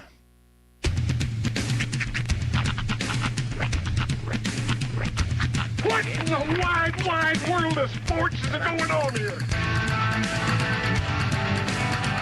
I promise you, whatever scum did this, not one man on this force will rest for 1 minute until he's behind bars. Now let's grab a bite to eat. Yeah, come on. I feel the hot wind on my shoulder and the touch of a world that is older. I hit the switch and check the number. I leave it on and then I slumber. I hear the rhythm ringing through it. Flamenco guitar and cumbia music. I hear the talking of the DJ. The devil is in, what does he say? I'm on a Mexican radio. I'm on a Mexican radio. Broadcasting live from high atop the J.P. White Building in downtown Roswell, New Mexico. It's Mornings with Mike Winters on 106.5 Roswell's Talk FM. Is that what I sound like when I talk? Now, here's your host, Mike Winters. And good morning. It is 6 minutes after 8 o'clock. Welcome to hour number 2. Thank you, Jocelyn, of Mornings with Mike Winters, right here on 106.5 Roswell's Talk FM. Happy Wednesday, everybody. Hope all of you are having a wonderful day. It is, of course, cloudy and everything else out there this morning. We do have rain chances. Not so much during the day, but after 5 o'clock today, we got like a 30% chance, and then as the sun goes down, I think our chance of rain bumps up to like 60% here. So I don't think we'll get a whole, because they're saying we have a good chance of rain, but they're saying expecting like less than a tenth. So good chance of rain, just not a whole lot of it, but that's probably better. Normally when we get it like this, then we'll get 1 inch in like 30 minutes. And that's not good yet. So we'll take this. But yeah, we got some chances here. But the temps will get colder as the week progresses here. I think by the weekend we'll be back into the highs of 50s. But I think even like Friday night and a Saturday, I think we're looking at overnight in the teens, upper teens, low 20s. So it's going to be chilly for your next couple of days. Over the overnights and all that stuff. So I don't know. This is how it's supposed to be. I hate to say it, but this is winter. And I get it. I love the 70s as much as the next person, but it's not supposed to be this way. It's supposed to be, a little wintry. That's just the way it is. Even New Mexico. Even here. I mean, we don't need snow and all that, but, at least temperatures that, kind of cool. We live in the desert. It's supposed to get cold at night. And, it's supposed to be that way. It's just how it's supposed to be. One thing that, as far as television-wise, one thing I've been watching, and because I've been a mark for this show since its inception back 20-some years ago, whenever. But HBO does their Hard Knocks show, and over, I think last year, I think this is the second year now, they've kind of expanded Hard Knocks, where they used to do Hard Knocks and it was training camp with the Cowboys or with the Ravens or whoever team they picked that year. And so there would be usually in August, they'd kind of do like five or six episodes, weekly episodes, that kind of followed the team through the training camp. And they still do that. But a couple of years ago, other people started getting into the game, like Amazon Prime started doing like an in-season with a team kind of thing. So it's semi-similar to Hard Knocks style. But Hard Knocks then now brought in, and they're doing like a division. And like last year they followed, I think, the AFC North. Well, this season they've been following the NFC East, Cowboys, Eagles, Commanders, and Giants. And so the final, now that the regular season wrapped up this past weekend, the final episode aired last night. I haven't watched it yet. So, but it's kind of depending on your team you follow, and in this case, all but one team was going to keep playing. In this particular case, the Eagles have playoffs. The rest of the other teams are going to be watching. So it's mostly like your exit interviews and that kind of stuff. And, of course, this kind of precursor, and this will be leading because, of course, we all know the firings now. Of course, Baltimore just fired their head coach. Washington and Dallas. Dallas fired a defensive coordinator yesterday. Washington fired both their offensive and defensive coordinators yesterday. So this happens like right before all that. So you kind of get this. So I'm kind of curious to watch it. I've already seen a few leaked clips about Commander stuff. Apparently there's some part on there where I guess the quarterbacks are in their room talking about thankfulness or something. And then I saw something about Bobby Wagner talking about how he watched the whole movie The Martian without sound because he was watching on someone else's screen on the plane and didn't get the headphones or something. But yeah, there's a whole story about that. But anyway, I'm kind of looking forward to that last one. If you've never heard of it, I don't know. If you're a football fan, I think everybody knows about it. But I don't think everybody watches it. But as a guy that was a Washington fan, it's always been I want to get Washington on Hard Knocks, and finally they come on and they have to share it with 3 other teams, and now they stinko. I mean, it's just I got it now. I got it. I'm like, I wanted the other one. But I'm going to check out the file. I'll probably check it out tonight here or something. I didn't get a chance yesterday to watch it. And so it's one thing my wife doesn't watch with me. Even though the Cowboys are in it, she doesn't watch. She doesn't get excited about behind-the-scenes things like I do. I like watching football games, almost like watching the behind-the-scenes stuff, what happened in the locker room, what's going on at the practice. I'm way more into that. Not that I enjoy the games too, but I love it's the same thing. It's my same reason why I don't really care or watch wrestling. I don't. But if you give me a documentary about, especially old wrestling, particularly when I did watch when I was a child, I'll watch every, even more modern WWE stuff or whatever they're out there, and they'll do like these little, the behind the scenes stuff and where they kind of pull the curtain behind you and give you the real story. I'm a mark for all that stuff. Even if it's subjects I really don't follow, like wrestling. I don't watch wrestling on a regular basis, I couldn't name probably 3 modern wrestlers if you put a gun to my head. I probably couldn't do it. But, if you're going to give me a documentary about some guys talking about what it's like being a wrestler, I'll watch every minute of that. And Hard Knocks for me is kind of like that. So anyway, if you're like that, then go check them out. But the last one's now up for this season, for the mid-season on there. And like the Commander season ends in disappointment. All right, let me give you the rundown for this hour of the show. We'll get you up to date with the weather and all that here in just a bit. Then we're going to replay our interview. Amy McVeigh-Tejas joined us right before the Christmas holiday. So there's a little Christmas talk in there and all that, but we do talk about, getting involved in 2026 here, becoming a member, all that kind of stuff. So we'll play that interview for you here in just a few minutes. Later on the hour, we'll get you up to date with news of the local variety, your Wall Street business update, local sports brought to you by DSI, and whatever else we can come up with for this hour of the show. Before we do any of that, though, let's go ahead and take a gander at that weather. Like I said, rain chances tonight and cooler temps for the weekend.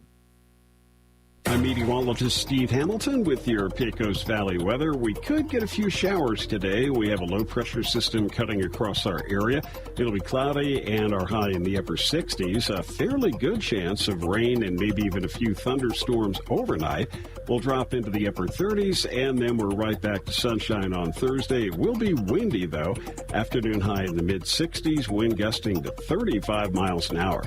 That's your latest forecast. I'm meteorologist Steve Hamilton. Thank you, Steve. Currently 38 degrees here in Roswell. Humidity is at 51%. Winds currently out of the north at 5 miles per hour. We do have a 30% chance of rain, they say, after 5 p.m. today. Mostly cloudy. So this is what you're seeing for the most of the day is what it sounds like. High of 69 today, so we'll warm up a little bit. That'll actually, that's one of our warmer days this week. Winds will be out of the south at around 5 to 10 miles per hour. Tonight, our chance of rain bumps up to 60%. They say showers likely mainly before 11, so 5 p.m. to 11 is our window for rain, it looks like. Cloudy during the evening, but the clouds will gradually clear as the evening progresses. Expect an overnight low of 41, so a warmer overnight tonight as well. Southwest winds at around 10 miles per hour. They say new precipitation amounts less than 1/10 of an inch, so probably not going to get a lot of rain, but there's a good chance of it. Thursday, sunny skies, 64 for a high, west winds a little breezy, 10 to 20 miles per hour. That's bringing in the cooler temps of which I was speaking earlier. Thursday night, mostly clear, overnight low of 36, southwest winds 10 to 15 miles per hour. And then Friday, we got a 20% chance. They say rain and snow showers after 11, but if it's after 11 and the high on Friday is 50, which is what they're telling me, it's going to be in the form of rain. Mostly sunny and breezy. Winds will be out of the west, 15 to 25 miles per hour. Friday night going to be a chilly one, mostly clear with an overnight low of 23. Saturday, we're hitting 50 under sunny skies, so high of 50 on Saturday and sunny. Saturday night, 19 for an overnight low under clear skies. Sunny, we're sunny and 52 on Sunday. And then Monday, when you head back to it, sunny and 54. So a little bit of, it's kind of warm. It's kind of the whole hodgepodge. We got a little bit warmer temps today. Things get cold at night. And then we got some moisture chances tonight and maybe Friday a little bit. And then more winter-like temps on the weekend here. All right, it is closing in on 16 minutes after 8 o'clock. Let's go ahead and take about a 2.5-minute break here, and then we'll play our interview with Amy McVeigh-Tejas from the Historical Society. Don't go away. You're listening to Mornings with Mike Winters. Get ready for the funnest night of the year in Artesia. The Artesia Arts Council presents the second annual Dueling Pianos fundraiser featuring Killer Keys. It's an all-request, high-energy battle of the pianos where you pick the playlist. Join us Thursday, January 29th at the Ocotillo Performing Arts Center for a night of comedy and music that supports art education and cultural programming right here in our community. Tickets are limited. Reserve your seat now at ArtesiaArtsCouncil.com. That's ArtesiaArtsCouncil.com. See you at the show.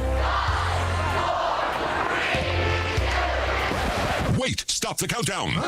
This is your last chance to get massive savings during the year-end sales event at Roswell Ford. We need to sell 55 vehicles this week, so we'll do whatever it takes to make a deal.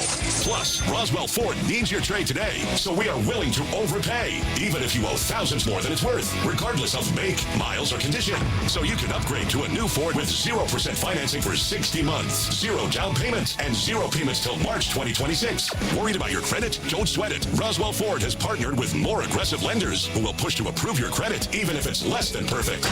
All roads lead to huge American-made savings. 0 down, 0 APR, and 0 payments till March 2026. Get on board at Roswell Ford, 821 North Main Street in beautiful Roswell. Call 575-623-3673 or online at roswellford.com. Interest accrues from date of sale. 0 APR is $16.67 per thousand financed on 2025 F-150s, subject to lender approval. Offers not combined on select vehicles. At Carabelli Dental, we believe your smile deserves the very best. From the moment you walk in, our team provides unmatched customer service and a dental experience like no other.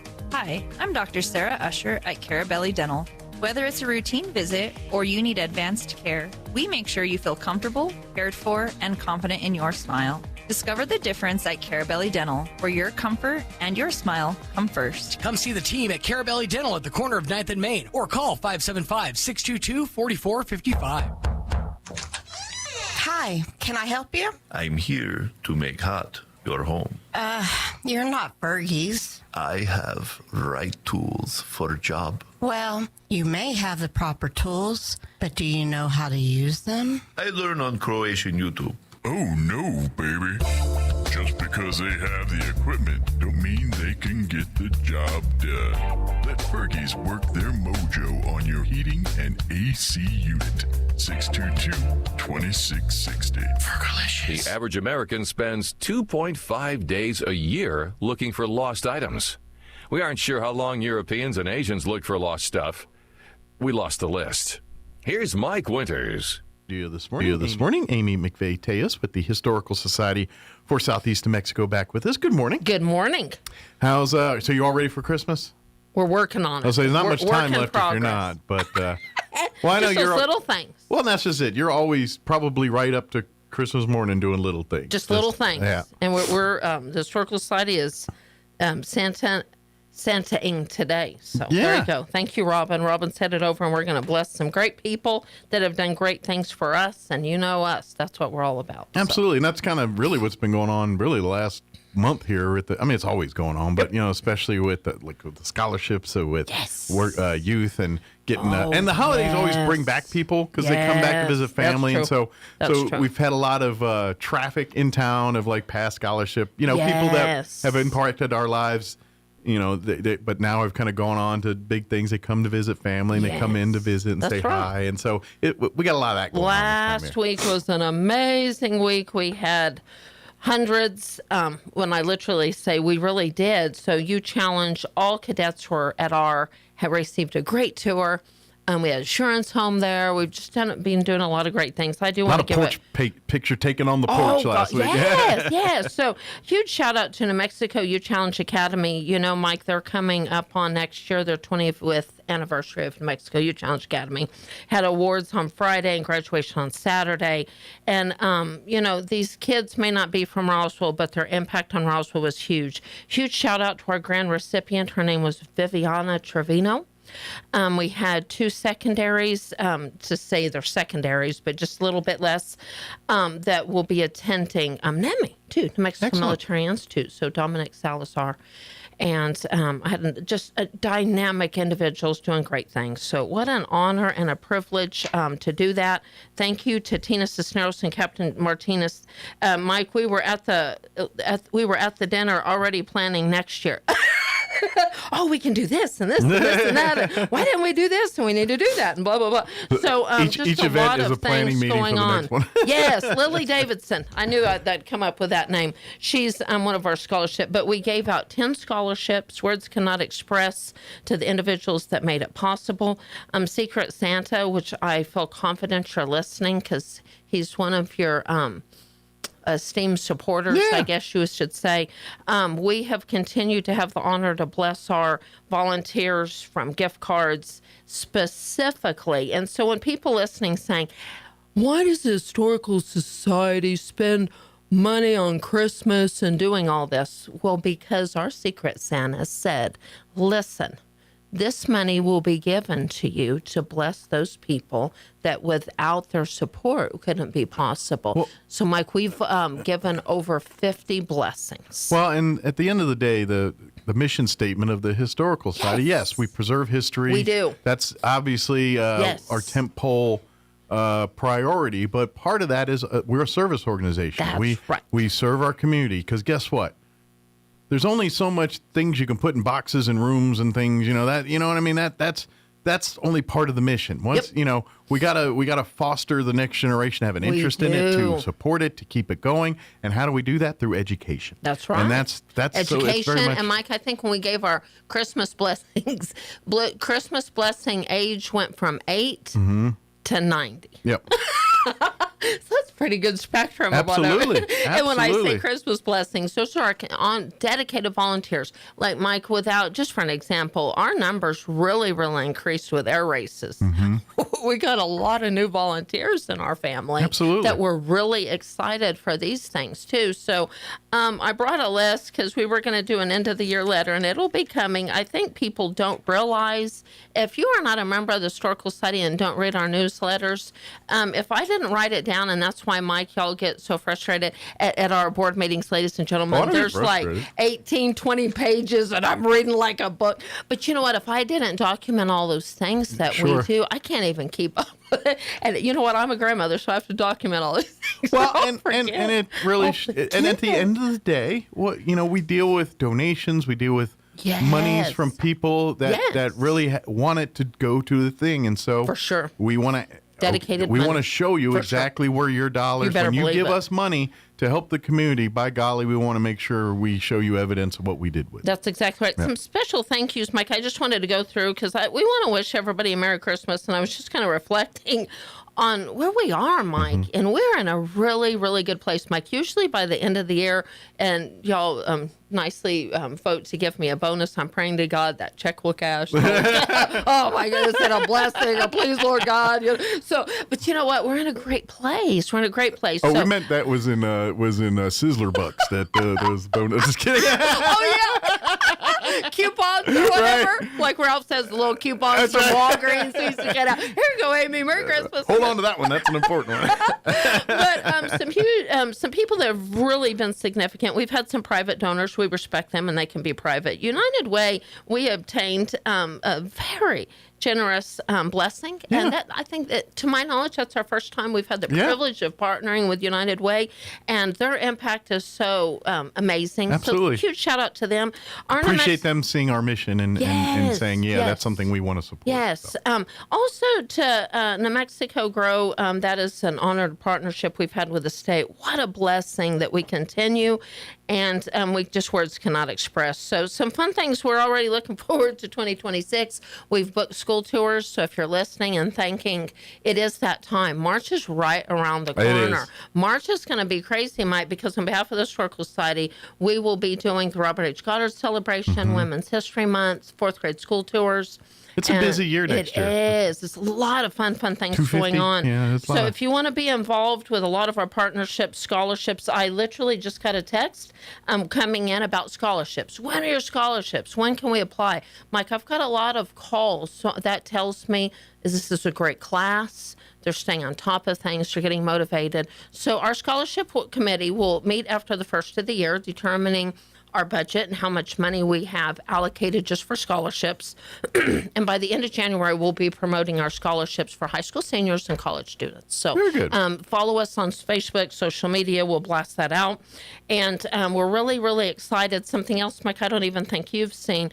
The Mind That Bird bronze has arrived, a beautiful statue and a beautiful column. Shout out to Michael for his artistic blessing. That is showcased upstairs in the museum. Thank you for the family for working with my us on all goodness. stuff, So those are projects we're working on, and give us a call. You can stop by and see the bronze. We're going to work on a little bit more detailed display after the first of the year. So great things to come. Cool, unique Southeast New Mexico history right there with that. Well, even the Youth Challenge kids were really, really excited about that. So just a lot of fun things.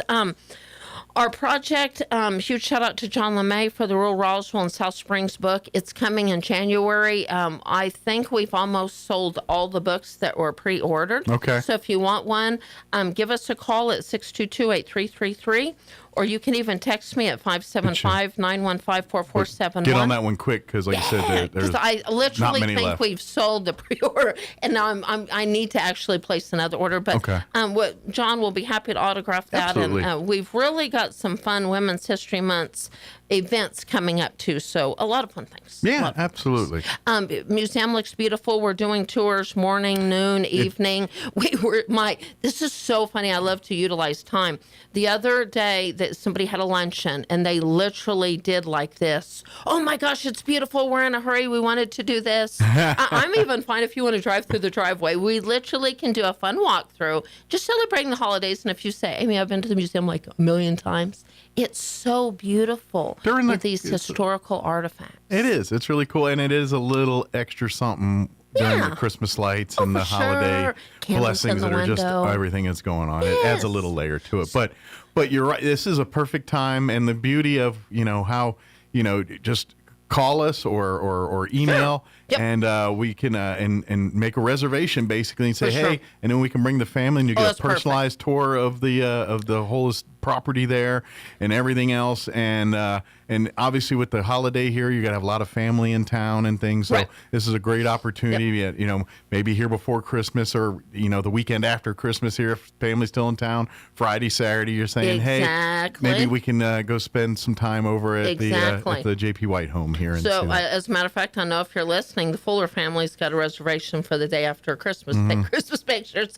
And, morning work. So something I want to remind people is it's not just that 1 to 4 mentality. For the Fullers, that worked out best for the morning. They've got plans in the afternoon. I said, it's perfect. That's fine. So we'll work along with you. So 622-8333 or 575-915-4471. We've really tried in that perfect time when the sun's going down to do the outside, inside, get the stained glass. The lighting's the perfect. It's really later in the afternoon, so give us a call, and we can even link in with some amazing pictures. And I'm trying to think, we had the shortest day of the year already? I think we have. I'm not good at science.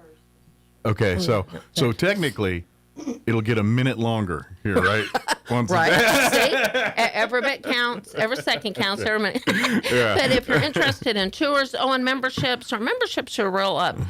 They're continuing to grow. I should say that. So if and you by the way, haven't this renewed, is that perfect time of year to either start one or obviously to for renew, because we sure. always renew right here at the end of the year, here at start of the new year. So we've got some littles. Some littles are wanting to be their own member. They get their own newsletter. Absolutely. Got a little one that's collecting our newsletters. Well, I think that's amazing. it's important when you hit a certain age and you start getting things in the mail with your name on it, not like your parents' name on them. It's like, hey, and now I'm a little old, and so they put things like Master Michael or something on there. But now, you know what I mean? But it's kind of a big deal. Yeah. It's like a big deal to get something in the mail. Well, and Mike, I don't think we have had a huge delivery from we got a huge blessing. Yeah. And our intern's back, and he's working on a huge project. We literally have tables out throughout the archives, newspapers from early 1900s, not only from Roswell, Hegerman, John, and it's like a playground. Like Jason's just over there hanging out. I'll see his truck, and it's like, hey, I'm doing my thing. Just kind of going through, reading the paper. I took Ralph, and he was like, whoa, I'm coming as long as they're back not taking here. him to the bathroom with them. That's the rule. And Mike, no newspapers going with you to the bathroom. Because these are big beasts and big future. That would be classic. That'd be so cool. We've got a lot of fun things, a lot of new things, a lot of new donations. Absolutely. But yeah, we would love. And by the way, always looking for more volunteers if you want to serve in various capacities. Yes. Obviously, always looking for more folks to serve as docents. If you love to give tours and things, it's very easy. We'll train you and all that. It's a lot of fun. Get a great way to meet people and learn some stuff. But if you're more into categorizing and cataloging and data entry, we need all kinds of help in the archive side with John and Elaine and those folks as they get these new things. But also, they're always in the process of still even converting some old stuff to digital. So, there's a lot of different things going on in the preservation of a lot of things. Plus, because we get so many donations, like every once or twice a year when we have the amazing book fairs. A lot of times we get, and so they're throughout the year, they're like, okay, well, we already got 5 copies of these books. Thank you for the donation. We're going to set it aside, and we have our next. And that's when we have those auctions. That's right. But, we get rare books, but we get a lot of rare books. We do. And we so really do. People pass on or something, and they don't necessarily have an interest in this, but they know it's of value to someone, so they give it to us, which we're so thankful they do. But that's when we have these opportunities. Like, fortunately, we already have a copy in the library. And now, if the copy we get's nicer than the one we have, we'll swap that bad boy out in a heartbeat. When we get a donation and that one's way happens. Yeah, it does happen. But, that happens. So we keep the best one. I'm not going to lie. We're going to have the best shaped one. But we do that from time. But we need volunteers to kind of help do that kind of stuff throughout the year. And then always. Also in other ways and stuff, too. I know we have the amazing garden clubs that come and do stuff. But we do. But if you want to offer handy services and things like that, we have many of those opportunities. Fred could put you to work. So, for sure. So we do have a lot of great opportunities there. That's right. And then, of course, too, just serving it as volunteers when we have, our various events, when we need folks to help. Logistics, setting up tables and manning a station or something like that. We have great needs for those kind of roles too, and we get a lot of families that work together with us. We do. Of course, the Ackerman family, they tend to do Stranges. They tend to like bring the whole gang and work together. Yes. It's great. So there's opportunities to do this as a family or an individual, whatever suits your need, and then, of course.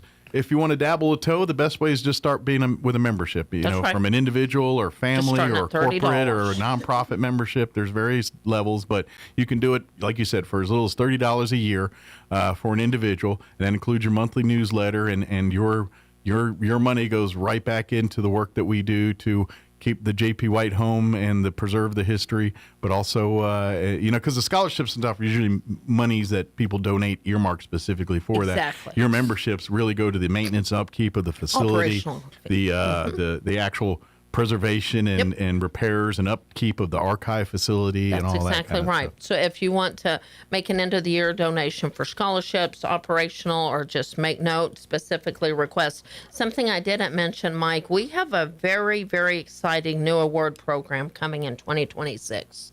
And private donor memoriam So we're really excited to celebrate history and what that new award program will look like, and just some fun new endeavors. And I think to say we stay busy around the Historical Society is an understatement. Absolutely. And I think that anybody not involved and not getting informed, following us on social media about what all is going on, many a times I am out and about because of that. And we have people there. Absolutely. But we have people. So, and if you have an idea, that's something else. Become a member and say, you know what, Amy, I've had this idea. We love that. Submit it. Our board meets monthly. We're hands-on and want to get involved in our impact. We want it to expand. We do. We want to impact more lives with scholarships. Absolutely. I'm going to tell you one thing. There's never enough money for scholarships. No, we can always. Well, and I know, and God bless and love the folks that serve on those committees that have the tedious task of deciding who's deserving of these. Because quite frankly, every single applicant is deserving of it. They're always. And the big problem is there's just never enough of that money to go around. Awesomely, 9 times out of 10, some last-minute donors come in and we're able to maybe help at least a little bit with some of the ones that we thought truly deserve, but we just, the cutoff's the cutoff kind of thing. And if you think that has to be a big donation, I'm going to give you an example. We had $2,500 allocated in budget for New Mexico Youth Challenge Academy. We grew to $3,800. So if you say, you know what, even $100, I'm going to tell you right now, one of the girls that got one of our $100 scholarships, I'm telling you, was more excited about that $100. Her impact is great, and she knew exactly what she needed, and it was going to get her exactly what she needed. And to be honest, depending on some of the circumstances and things, some of these folks, this is the first time someone's investing in them. Like legit. Mike, you're so right. You know Heard that twice on Friday night. Nobody has ever believed in me. To back me. And so that $100, it's not the number per se. It's really not. It's saying, it's you know certificate. It's someone said that they're willing to give $100, and $100 is a lot of money. I mean, I don't care what anybody says. Oh, it is. You better believe it. You could barely buy dinner with it now, but it's a lot of money. We had a girl, Mike, that kept holding on to her scholarship certificate.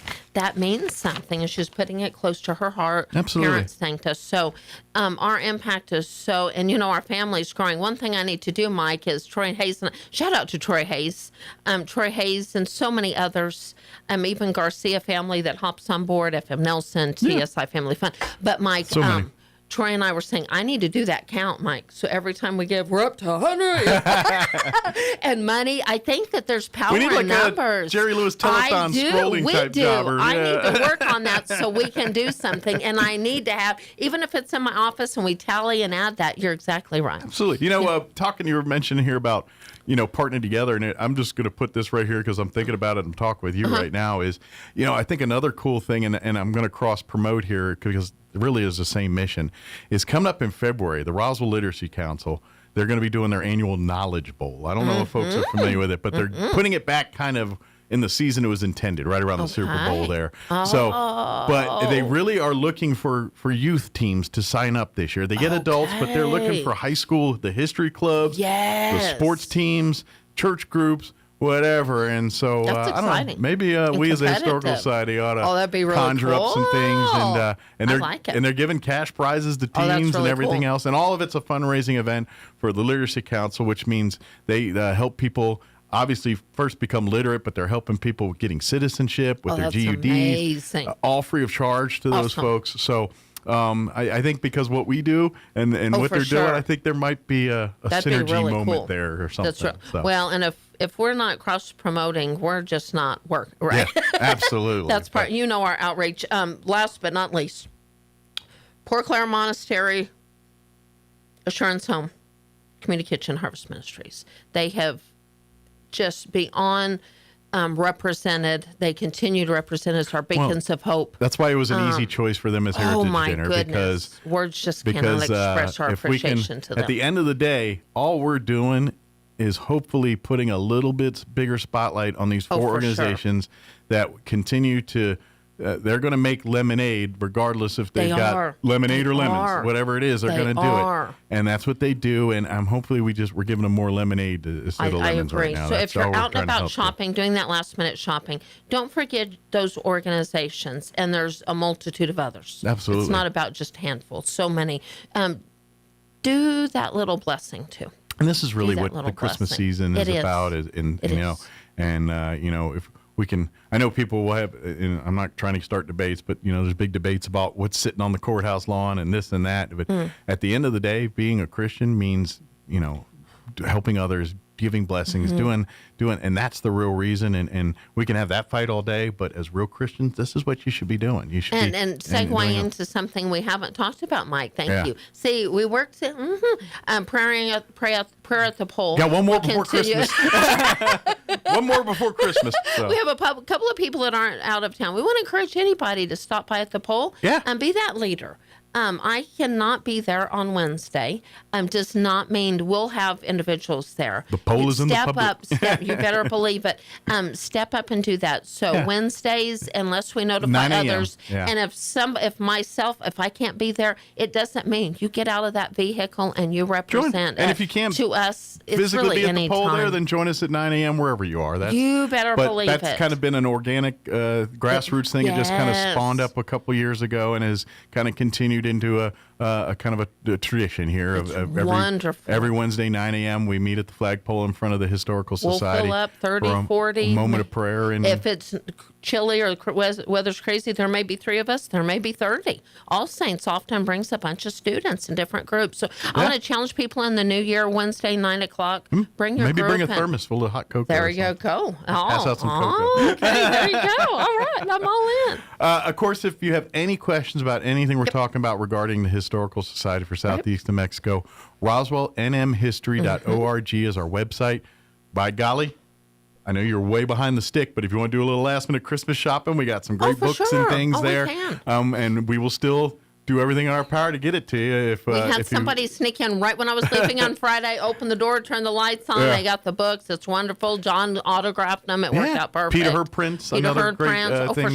Thank you to the White family for so many books. Allowing us to be kind of purveyors of that. Gift cards, Roswell books, History. Don't forget to, if you just call ahead or shoot an email, historydirector@outlook.com if you want to schedule a visitation to the museum here. I can never remember the number. I'm going to leave it. 622-8333. If you have research needs, we're just getting an email this morning. No, they'll be in the archives this afternoon, 622-1176. And email me at historydirector@outlook.com. My cell phone number, in case you have a specific question you need an answer right now, 575-915-4471. Read more about online about our different levels of being a member. Maybe those make great gifts. If you're thinking you got a history buff on your list, I will give me your membership to the Historical Society. We have gift bags, tissue. You know me, Michael. It'll be the best looking gift under that tree. Yeah, Amy don't play when it comes to. I'm telling you. Hey, that's serious business. We got to represent. Like, if you ever need a side hustle, I think you should literally go just open up a gift wrapping business. Oh, Mike, that was my dream job. I was like, everybody's going to go to that gift under the tree, prettiest gift under the tree. Because there's literally so many people like me to be like, just let Amy do it. I cannot even replicate what she's trying to do. Hey, that could be a fundraiser. If you want my gift wrapping skills, you call the Historical Society, you make a donation, I will wrap it up. Scholarship money for the thing. We'll wrap your gifts. Well, I'm all in.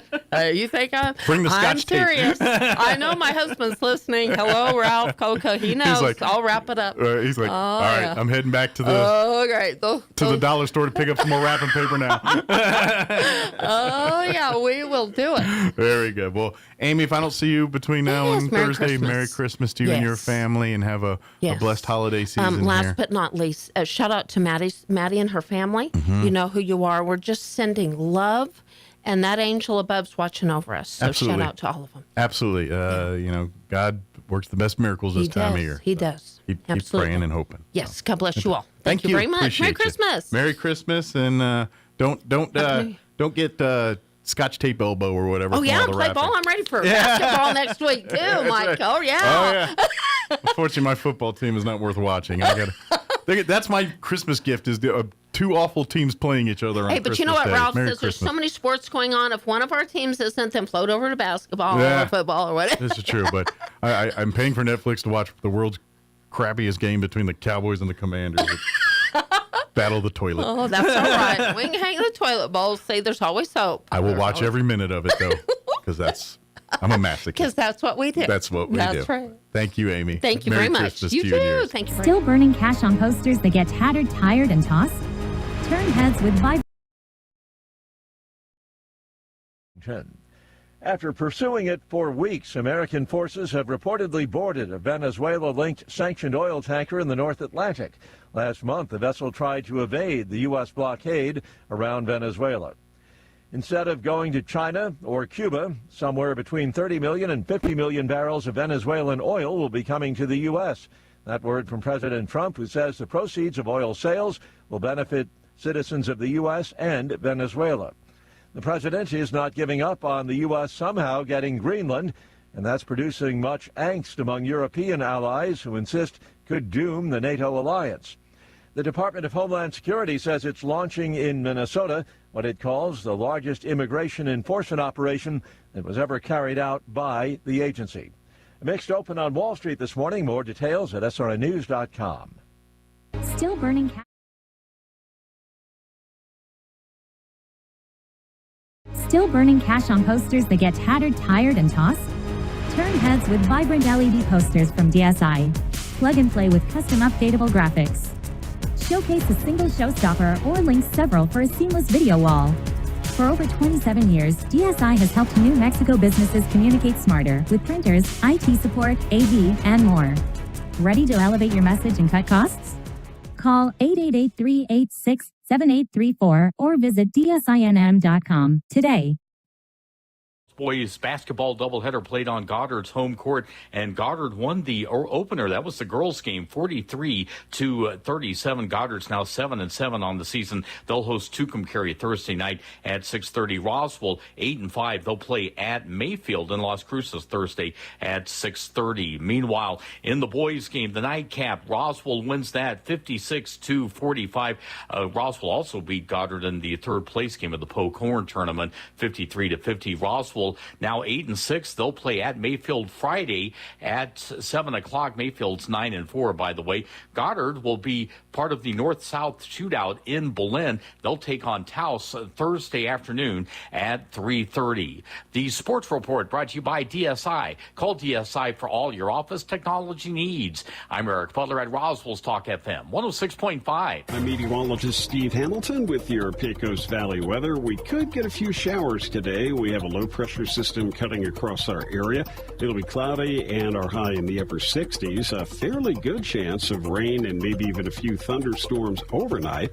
We'll drop into the upper 30s, and then we're right back to sunshine on Thursday. It will be windy, though. Afternoon high in the mid-60s, wind gusting to 35 miles an hour.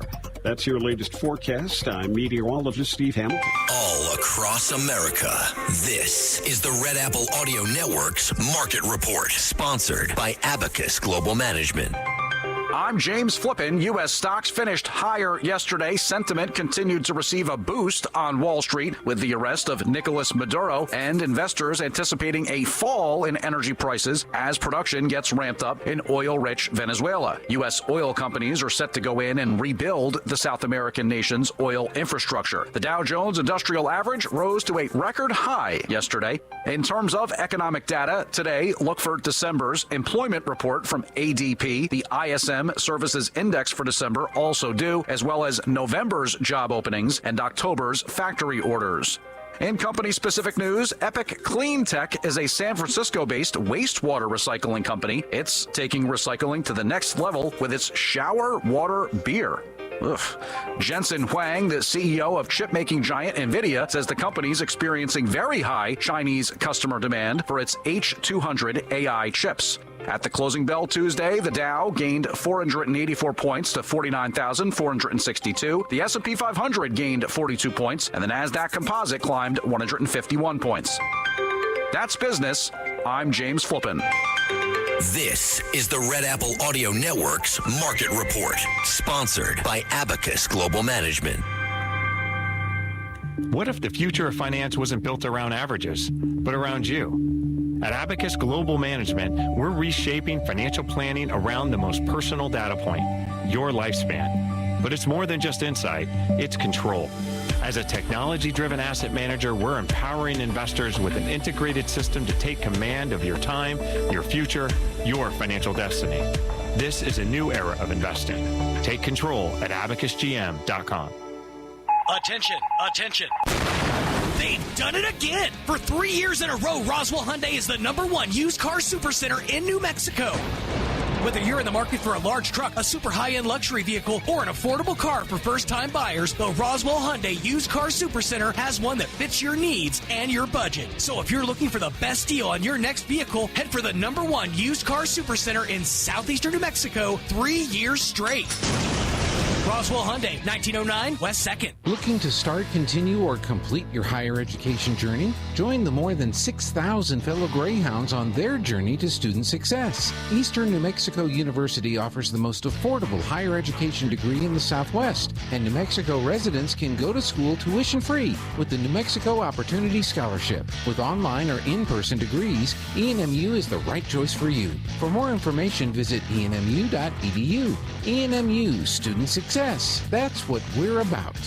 Get a built-in look with a Whirlpool flush mount dishwasher that installs flush with the surrounding cabinets at Bush Appliance in Roswell. A third rack provides space for silverware and hard-to-fit utensils. Plus, this dishwasher meets ADA standards for acceptable design. Shop Whirlpool dishwashers today at Bush Appliance in Roswell. Who you gonna call? Bush Appliance. Stop by 111 West Country Club Road in Roswell or call 575-622-6390. Here's a Mornings with Mike Winters fun fact. Astronauts are not allowed to eat beans before they go into space because passing wind in a spacesuit damages them. The suit's for the astronauts. Here's Mike Winters. And good morning. It is 8:51. Got a few minutes here before top of the hour news. Hey, just want to put this bee in your bonnet. Make dinner plans on Tuesday, January 13th at Dion's Pizza on South Main and West Wildey. That night, that Tuesday, January 13th, they're going to be doing their next community night.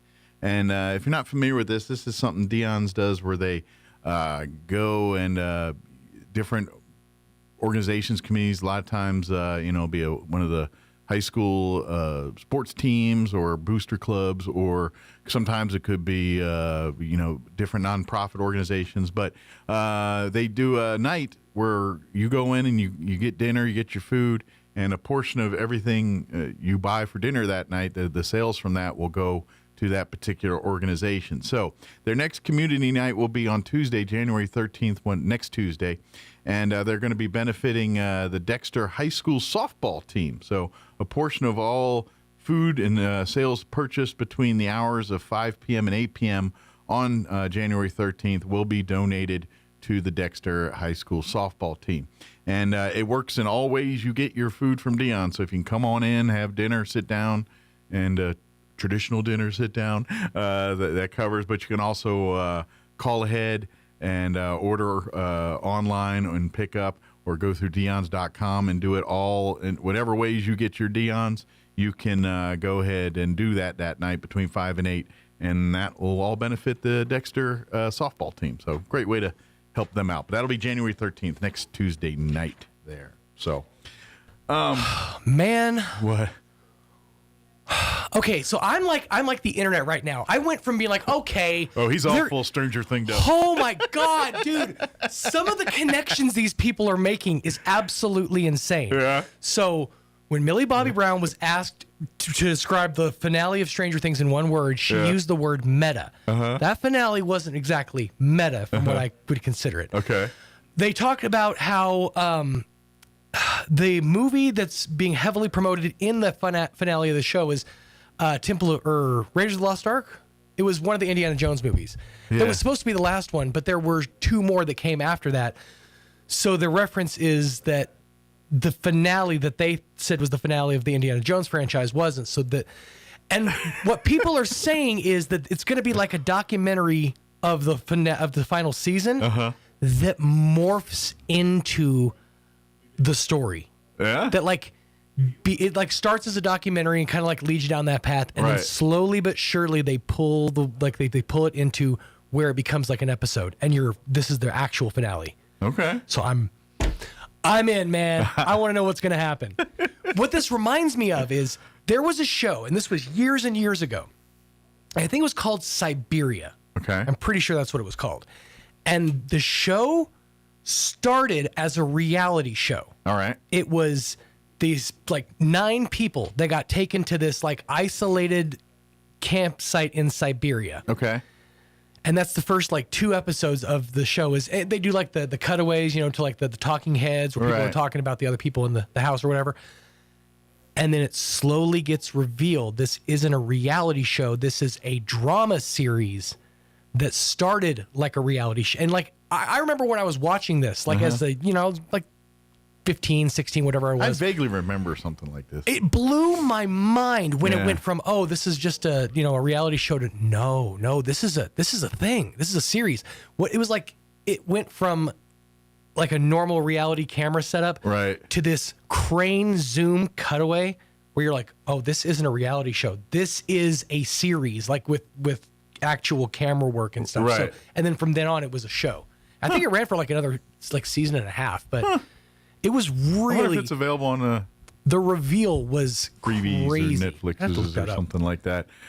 I know. The Stranger Things whole phenomenon. Just everyone talking.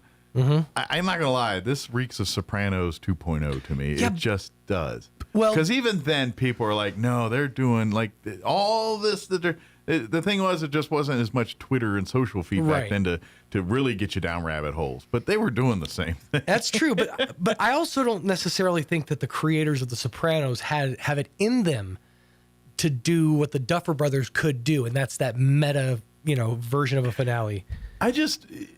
My biggest, because really these clues that people are talking about, doesn't that stretch over the whole series of the show? Or is it pretty much just last season stuff? Well, okay. Here's a lot of people are kind of comparing this to like Game of Thrones. Yeah. Saying they had a perfect show and that last season ruined it. Like the people are saying the whole season 5 has just been a wash. And this is where maybe my disconnect is. Hey, first off, the last season of Game of Thrones and that one, I loved because I finally think that for 20 years, it seemed like they kept saying, the walkers are coming. The walkers are coming. Yeah. I'm like, oh, when are they coming? It's like 7 seasons of no walkers. And then they finally were walkers, and they're just mad because it ended. And at the end, it was exactly what I thought it was. It was all of it. It was everybody and their uncle. There's dragons. There's these ice dudes. I loved it. So I don't know where people complain about the Game of Thrones. I will say the finale of Game of Thrones did answer one question, and that's, was there a Starbucks in the Game of Thrones universe? And the answer is yes. Yes, there was. But now, keep it on the they're about to, this year, do the new season of the Game of Thrones. The Dragon series? Yeah. And here's my thing. I don't care. I was like, I was more invested in the first Game of Thrones. And this one, I remember liking it when I was watching it, but like, it's been a year since I've watched it. I'm like, I don't remember a thing about it. I remember nothing. I was a big fan of the Harry Potter series. Yeah. But when they said, oh, well, we're going to put out Fantastic Beasts and Where to Find Them, I couldn't care less. Yeah, I still this day have never watched That's the same thing with that Game of Thrones. It's like you take a spinoff that's so far gone from. Yeah. And I know they did a really good job in that first season of, and very expensively, mind you, telling the story. But it's one of those I don't care anymore, Well, and this is what I remember, and this is it's just because I did watch the second and I liked it. It was good, and if I remember right, I know the Uber fans are going to yell at me, but I think there's some big deal, some dragon, something dies at the end of the one. You're like, oh man, and that's where they left you, and that was like it feels like 2 years ago, 3 years ago, and I'm like. And that's the danger. I just lost the interest now. That's the danger of putting so much time between each season. Yeah. It's like you're giving fans they did the same thing with Sopranos. Too. Yeah, HBO is notoriously bad at doing this to their tentpole stuff. Yeah, you're Sopranos. They drug that show out. There's only 6 seasons, but it seemed like it came out of the course of 12 years or 15 years. I'll give you a prime example of that. Yeah. Better Call Saul. Yeah. Like, I mean, you know how big of a Vince Gilligan fan, Peter Gould fan I am. Yeah. But for me to have lost interest in those characters, that's too much time between seasons. Yeah. Like, they need to be shooting seasons simultaneously. I know that's a hard thing to do. Right. But if you're shooting, if you have like a 10, 12-hour shooting day, make half for season 1, half for season 2. Yeah, of course, that's a fanboy perspective opinion because I know, oh, great, let me just write a whole new season and write. It takes time to do all that. Right. And so I mean, not all of us can shoot all the matrices in one movie. I would argue that's why the first 2 seasons of like a show like a Breaking Bad or Better Call Saul came so quickly, because it was like, well, these were, he had these in the can. And he was ready with these. I don't have enough time to also add to the argument, but if the 2 times I can right off the top of my head know they happened, Back to the Future movies and the Matrix movies, and both times people didn't like those. Yeah. So. All right, it is 9 o'clock. You're listening to 106.5 Roswell's Talk FM, KEND, Roswell, New Mexico. We'll be back on the other side of news. Don't go away. Breaking news this hour from Town Hall. I'm Rich Thomason. It has been a very busy day indeed for American forces on the high seas. The U.S. now says it has seized 2 sanctioned oil tankers with links to Venezuela. The seizures came in back-to-back actions in the North Atlantic and the Caribbean. President Trump says the U.S. will be getting a big shipment of Venezuelan crude, 30 million to 50 million barrels. Mr. Trump says will benefit the people of Venezuela and the United States. Denmark and Greenland want to meet with Secretary of State Rubio as President Trump continues talking about taking control of strategically important Greenland. Press Secretary Caroline Leavitt said the president and his team are discussing a range of options and that utilizing the U.S. military is always an option. In a statement, she said Donald Trump has made it well known that acquiring Greenland is a national security priority of the United States. Overseas, European leaders have announced their opposition to any U.S. takeover, saying Greenland belongs to its people. Greg Clugston, Washington. Payroll processor ADP says America's employers added 41,000 jobs last month. Vice President Vance says President Trump's trade deals will boost the U.S. economy as more money from abroad flows in. You've got trillions and trillions of dollars of investment that are coming into the United States, building factories, reinvesting in the American worker. And when the American people, I think, really see the fruits of all those new factories coming online, they're going to realize that we were sold a lie in this country for 40 years. And the lie was that America needed to rely on other people to make our stuff. The vice president during an appearance on the Salem Radio Network's Scott Jennings show. On Wall Street, a mixed picture at the moment. The Dow is down 170 points, while the NASDAQ is trading 60 points higher. More on these stories at townhall.com. Everybody wants cheap airfare, but where do you find it? You call low-cost airlines. Their prices are direct from the airlines, and they're so low you can't find these fares published anywhere. They specialize in cheap flights, discount hotel rooms, cheap car rental rates, and great package deals anywhere around the world. Wherever you want to go, they can help you get there cheaply and with a best price guarantee. If you want the lowest prices on your airline tickets or other travel services, call now. That's right, call. That's the only way to get these rates. Experts are standing by 24/7 to get you the cheapest airfare and hotel rates available. So don't wait. Call right now for the lowest travel prices anywhere and for great last-minute travel deals too. Call 866-755-5300. That's 866-755-5300. Again, that's 866-755-5300. Call us right now.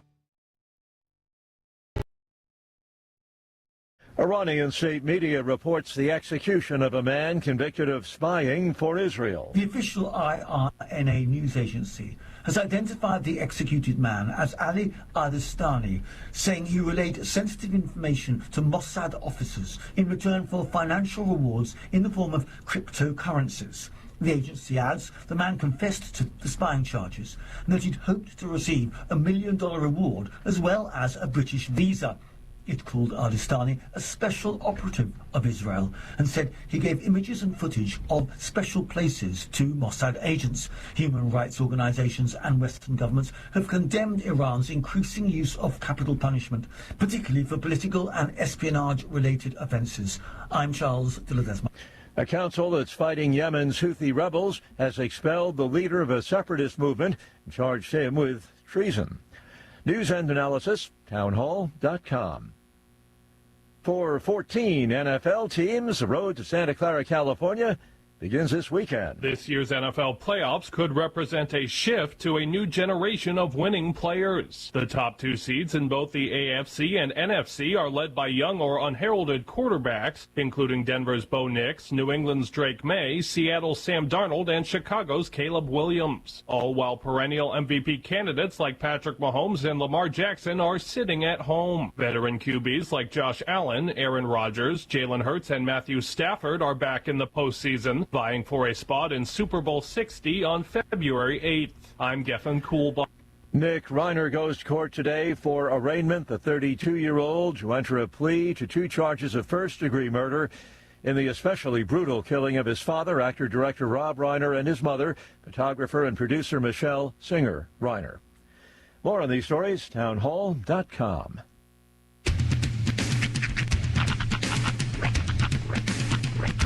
What in the wide, wide world of sports is going on here? I promise you, whatever scum did this, not one man in this force will rest for 1 minute until he's behind bars. Now let's grab a bite to eat. Yeah, come on. I feel the hot wind on my shoulder, and the touch of a world that is older. I hit the switch and check the number. I leave it on and then I slumber. I hear the rhythm ringing through it. Flamenco guitar and cumbia music. I hear the talking of the DJ. The traveler said, what does he say? I'm on a Mexican radio. I'm on a Mexican radio. Broadcasting live from high atop the J.P. White Building in downtown Roswell, New Mexico. It's Mornings with Mike Winters on 106.5 Roswell's Talk FM. Is that what I sound like when I talk? Now, here's your host, Mike Winters. And good morning. It is 6 minutes after 9 o'clock. Welcome to hour number 3. Tracing Gearnos of Mornings with Mike Winters right here on 106.5 Roswell's Talk FM. Happy, oh so happy Wednesday to you. That's right. The first Wednesday of 2026, and this is the last day we get to say that. This is true. The first day. So Tomorrow's the first. Because tomorrow's the second Thursday. Yeah. And then we jump into a whole new realm there. Right-ho. So, but yeah, and we might get some rain. So enjoy it. Not till 5. Right. 5 to 11. That's your rain sweet spot. Nice. So they say. Keep your fingers crossed. And we might get more winter-like temperatures. Like 50. A wintry mix. Yeah. So we were, with all the talking of TV shows and all this thing, and I just dawned on me, there's a show that I don't think I got resolution to, and I wonder what happened. Probably got canceled. Okay. The Snowpiercer TV show. You know what? You're right. That did kind of like leave open-ended, didn't it? It did. It's on TNT, right? Or USA or one of those. Okay. Yeah. Let's see what I can find. Because you're absolutely right. You were full bore into that show. I was, and then I really did enjoy it. And I remember they left it very, like they were at the spot where they found land again or something, and what's her name was alive again, and so yeah. But then I was like, did I just miss a season, or did it get canceled, or what happened? Yes, Snowpiercer Season 4 was effectively canceled by TNT in January 2023 due to Warner Brothers Discovery cost cutting. Oh, so it was a victim of that. Oh, yep. Bummer. It's David Zaslav's fault.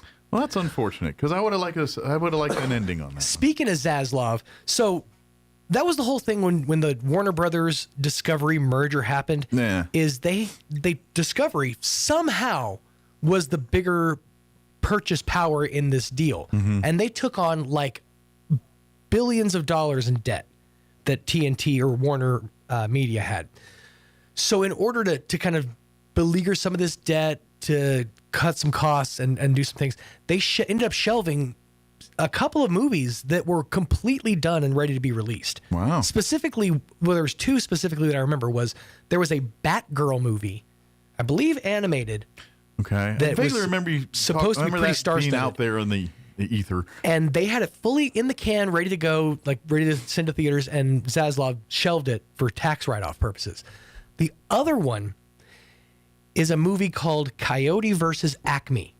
Okay. Now this is, it's a Looney Tunes story. Sure. But it's essentially Wile E. Coyote, after years of using Acme products, has finally decided to sue the Acme Corporation, and it's a courtroom dramedy. Now, so is to this speak. animated or is this? No, it's live IRL. action? The Coyote is animated or like CGI. But people are real. But it stars Will Forte and John Cena.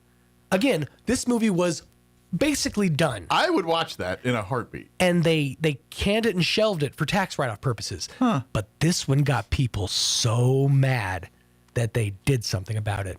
Eventually, they complained. Finally, Warner Brothers Discovery was like, fine, we'll put it up for sale if somebody wants to buy it at this exorbitant price. Somebody ended up buying it, or like a consortium ended up buying it. And it's been in pre-production or in production for basically 3 years now, since they had it ready to go to now. It is officially coming out in theaters this year. Okay. In August, if I'm not mistaken. So okay. I'm genuinely excited about that one. I would imagine, because they paid a lot of money for this movie, means they got to get their money back. Right. I imagine they probably thrown a lot more money into this to get it released. So is it going to get a mass theater release? Like I have a feeling this is going to be 3,000 screens or whatever. This is going to be like a summer blockbuster style Okay. movie, I feel like. Interesting. So I'm curious to see how it all plays out. Oh, I saw a commercial last night. At first I've heard of it. You may be well aware of this. Okay. And I feel like you should be if I'm breaking this news to you, because they're doing a new season of Scrubs. Yes. I saw a commercial for it. It airs comes on in like February. next week. Or February. That's what it is.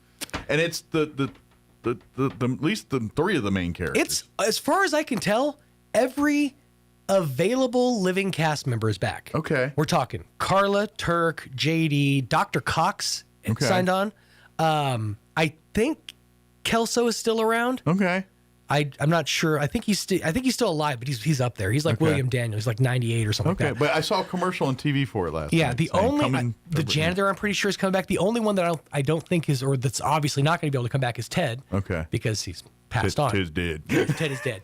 But other than that, yeah, everything I've seen is it is the entire cast. And the reason I think this is going to work better than the season 9 they did is because the whole cast has committed to the seat. Like, nobody's going to leave halfway through. Right. That was the biggest problem with the new cast was we were dropped a bunch of doctor interns in our laps and expected to just love them the way we love these other characters. Well, and it sounds like they're kind of doing that. They are. At least the commercial I saw was like the three of them, and then there's a bunch of new people in the background. Right. Like, who are these guys? They are. And you notice, like, Carla comes in, she's like, leave Bambi alone. You know, that. But there is a new cast, but the rest of the cast is still going to be there the whole time. Gotcha. So it gives us a chance to kind of... They're going to transition it. Like, Dr. Cox and JD and I think maybe Turk and a couple other characters in the season 9 only signed on to do a certain number of episodes. Okay. So they weren't there for the full transition. They were like there, and then it was like their stories and writing them off again, their finale. And then now we have just this whole new cast, and what do we do with them? Okay. All right. It just hit me out of the blue. We were literally watching TV, and I was like, and to be honest, I was half paying attention, so I was like, did I see what I think I just saw? And I was like, and okay. Here's the thing. I was worried about this because I'm a huge fan of the show St. Denis Medical. Yeah, which is kind of the newer version of Scrubs. It is, to the point where I've even seen them do almost the same storyline as in an episode of Scrubs. You know, there was one where it was like, the doctor didn't get thanked by the patient for the procedure and was furious about that and like spent the whole episode trying to get his thanks. And they literally did an episode of Scrubs about that, but it was a completely different perspective from input. So that's why I was happy. I'm like, I'm curious if NBC can carry 2 separate medical dramas. Although I think this one's ABC. Well, yeah, I think Scrubs is ABC, right? It's on Hulu which would mean Disney, which means ABC. See, I thought it's a Hulu exclusive. Well, when the show it was season 8, the show, which was produced by ABC Studios, was airing on NBC. Their contract with NBC ended the beginning of season 8, and the first episode of season 8 was on ABC. Okay. So I think now it is a Disney property. See, now the commercial, and I wasn't paying close attention. My impression on the commercial was it was a Hulu show. It's going to air on, I think, ABC, and then the next day on Hulu. Oh, okay. I thought it was exclusively Hulu. The way I was like, no, you get Hulu and you get to watch this, and maybe someday we'll throw it on ABC. Let's see. Doesn't say the date that it's supposed to premiere. I know it's in February though, which means they already have, if not all of the season in the can, they have at least most of it. I didn't know if they're Paramount Plus-ness on this one, where they, you know how Paramount will sometimes put some of their shows on Paramount, but they're like, nah, you want Landman? Go to the Plus. Yeah. No, you want, oh, wait a minute, we'll show you one episode. We'll give you one. Yeah. We'll give you a taste. We'll give you Yellowstone, but you want anything that's Yellowstone. By the way, for Yellowstone fans, and I'm sure you all seen the commercials and know, CBS is basically getting the next generation of Yellowstone. The son that was the don't get me to doing character names. The son that was the commissioner cop kind of dude. Right. He got a spinoff show on CBS called Marshals. Oh. And it's his character, the Dutton, whatever Dutton he is, and basically him being a bang up cop. Well, I thought that Taylor Sheridan was... He's involved in this. And so you said it was on CBS? Mm-hmm. That makes sense because CBS is Paramount. Yeah, exactly. From what I remember... But it's a CBS show, not a Paramount show. Taylor Sheridan is putting a wrap on most of the stories that he's telling with CBS and Paramount because he signed a deal starting, I think, in 2028 with NBC. Ah. So Taylor Sheridan is going to be moving to Peacock, essentially. Well, give me some more Tulsa King. Right. So you got a couple of years for the story to wrap up, but I'm pretty sure that the IPs that are on Paramount will stay there. They just won't have a Taylor Sheridan to write them. That's fine. I mean, I just, but I was, but yeah, it's a CBS like TV evening drama show, right? Like, yeah. So I imagine it's got to be way scaled back to air on. I mean, granted, it's 10 o'clock at night, but it ain't like the stuff they put on Yellowstone. I don't think is going to make it on. I don't know that there's much of a difference anymore. Like, I really think that the stuff that we're seeing on TV now, with the exception of your like 3-camera televised sitcoms, those you can do those in a studio, basically. But I think I'm talking about like the content, the language. Well, that the acts that are being committed on said show. Sure, I don't know if that can play on CBS at 10 o'clock at night or 9 o'clock at night. I would argue that, and this is maybe just personal opinion, but Brendan Carr has softened things enough at the FCC. Like, from what I've gathered, and I don't know if this is on broadcast TV, but I know it is on cable TV. Yeah, you can now get away with the F word. Oh yeah, if Comedy you Central soften it. Comedy Central has like all right, we're hit the thing. We stopped editing our movies now. Right. Yeah. Well, that's the like the watershed, the hour. Yeah. But in like you look at like shows like a Better Call Saul or whatever, they're allowed one out loud bold F word every season. Breaking Bad was notorious. Like they talk about this in the commentary. Man. Every other time they wanted to say the F word, they had to soften it. They had to take like the F off or the K off. They had to soften it a little bit. But I think that Brendan Carr's FCC is willing to look the other way. At least it feels like. I don't know. I'll be interested, but I'm definitely going to check that out because I did like Yellowstone, so I'm going to watch this and see what they did with it. And I'm sure every other person that likes Yellowstone is going to check it out too. But I guess it's coming out here this spring or whatever. I wonder if it's made for CBS exclusively, or if it was made for Paramount and they just didn't. They decided this. I don't know. They're broadcast. selling it like it's a CBS property, like it's made for CBS. Now that being said, I don't know. Maybe Paramount's like, put this on CBS. Right. Don't know. It's up in the air. We're going to play our interview we had with Lieutenant Charles Drake from the Chaves County Sheriff's Office, talking first a little bit about New Year's, but mostly about recruiting and what have you, and life as a deputy there. So we'll play that interview for you here in just a few moments. Yes, sir. And of course, we'll also get you updated with news of the local variety, Wall Street business updates, and whatever else we can come up with for this hour of the show. But first, let's take a gander at your weather. Weather this hour brought to you by Southwest Bearing under new ownership. Custom solutions for your heavy equipment. Hydraulic hoses, hose repair, bearings, seals, sprockets, belts, tools, fluids, and fittings. I'm meteorologist Steve Hamilton with your Pecos Valley weather. We could get a few showers today. We have a low-pressure system cutting across our area. It'll be cloudy and our high in the upper 60s. A fairly good chance of rain and maybe even a few thunderstorms overnight. We'll drop into the upper 30s, and then we're right back to sunshine on Thursday. It will be windy, though. Afternoon high in the mid-60s, wind gusting to 35 miles an hour. That's your latest forecast. I'm meteorologist Steve Hamilton.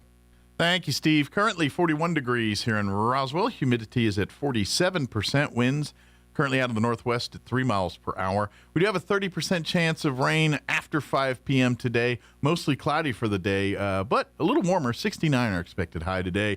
Winds will be out of the south, 5 to 10 miles per hour. Tonight, our chance of rain bumps up to 60%. Mainly before 11, so 5 p.m. to 11 p.m. is our window of rain, it looks like. Cloudy during the early evening hours, but as the day progresses, the clouds will clear, or the evening progresses, the clouds will clear. Expect an overnight low of 41 with southwest winds at around 10 miles per hour.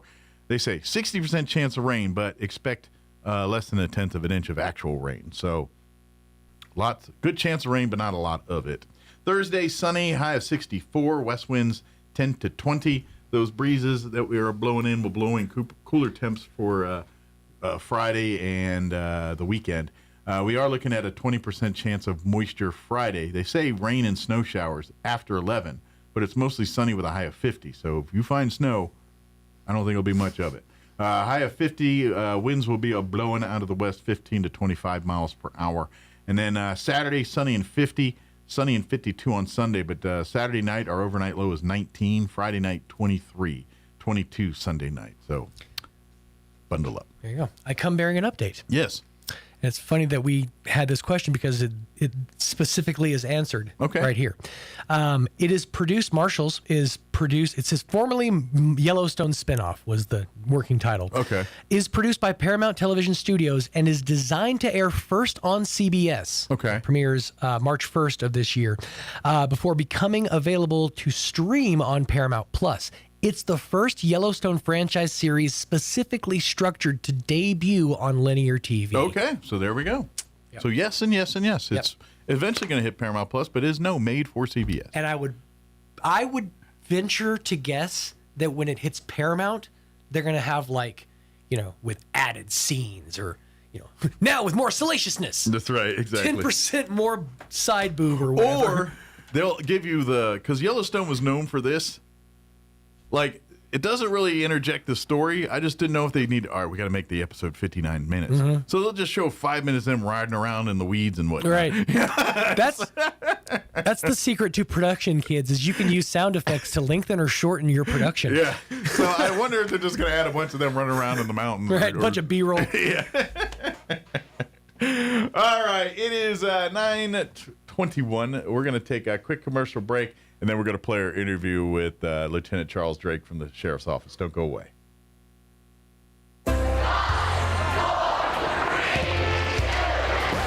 Wait, stop the countdown.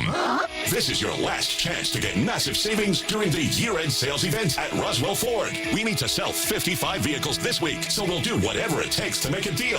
Plus, Roswell Ford needs your trade today, so we are willing to overpay, even if you owe thousands more than it's worth, regardless of make, miles, or condition. So you can upgrade to a new Ford with 0% financing for 60 months, 0 down payment, and 0 payments till March 2026. Worried about your credit? Don't sweat it. Roswell Ford has partnered with more aggressive lenders who will push to approve your credit even if it's less than perfect. All roads lead to huge American-made savings. 0 down, 0 APR, and 0 payments till March 2026. Get on board at Roswell Ford, 821 North Main Street in beautiful Roswell. Call 575-623-3673 or online at roswellford.com. Interest accrues from date of sale. 0 APR is $16.67 per thousand financed on 2025 F-150s. Subject to lender approval. Offers not combined on select vehicles. Artesia General Hospital presents seasonal wellness reminders for you and your family. This time of year brings cozy sweaters, warm meals, and a few health challenges. Start by preventing colds and flu. Get vaccinated, wash hands regularly, and avoid touching your face when you're out in public. Find balance in holiday eating. Fill your plate with vegetables and lean proteins before reaching for the sweets. And fight dry winter skin by moisturizing often, staying hydrated, and running a humidifier if your home feels dry. Small choices add up to a healthier, happier season.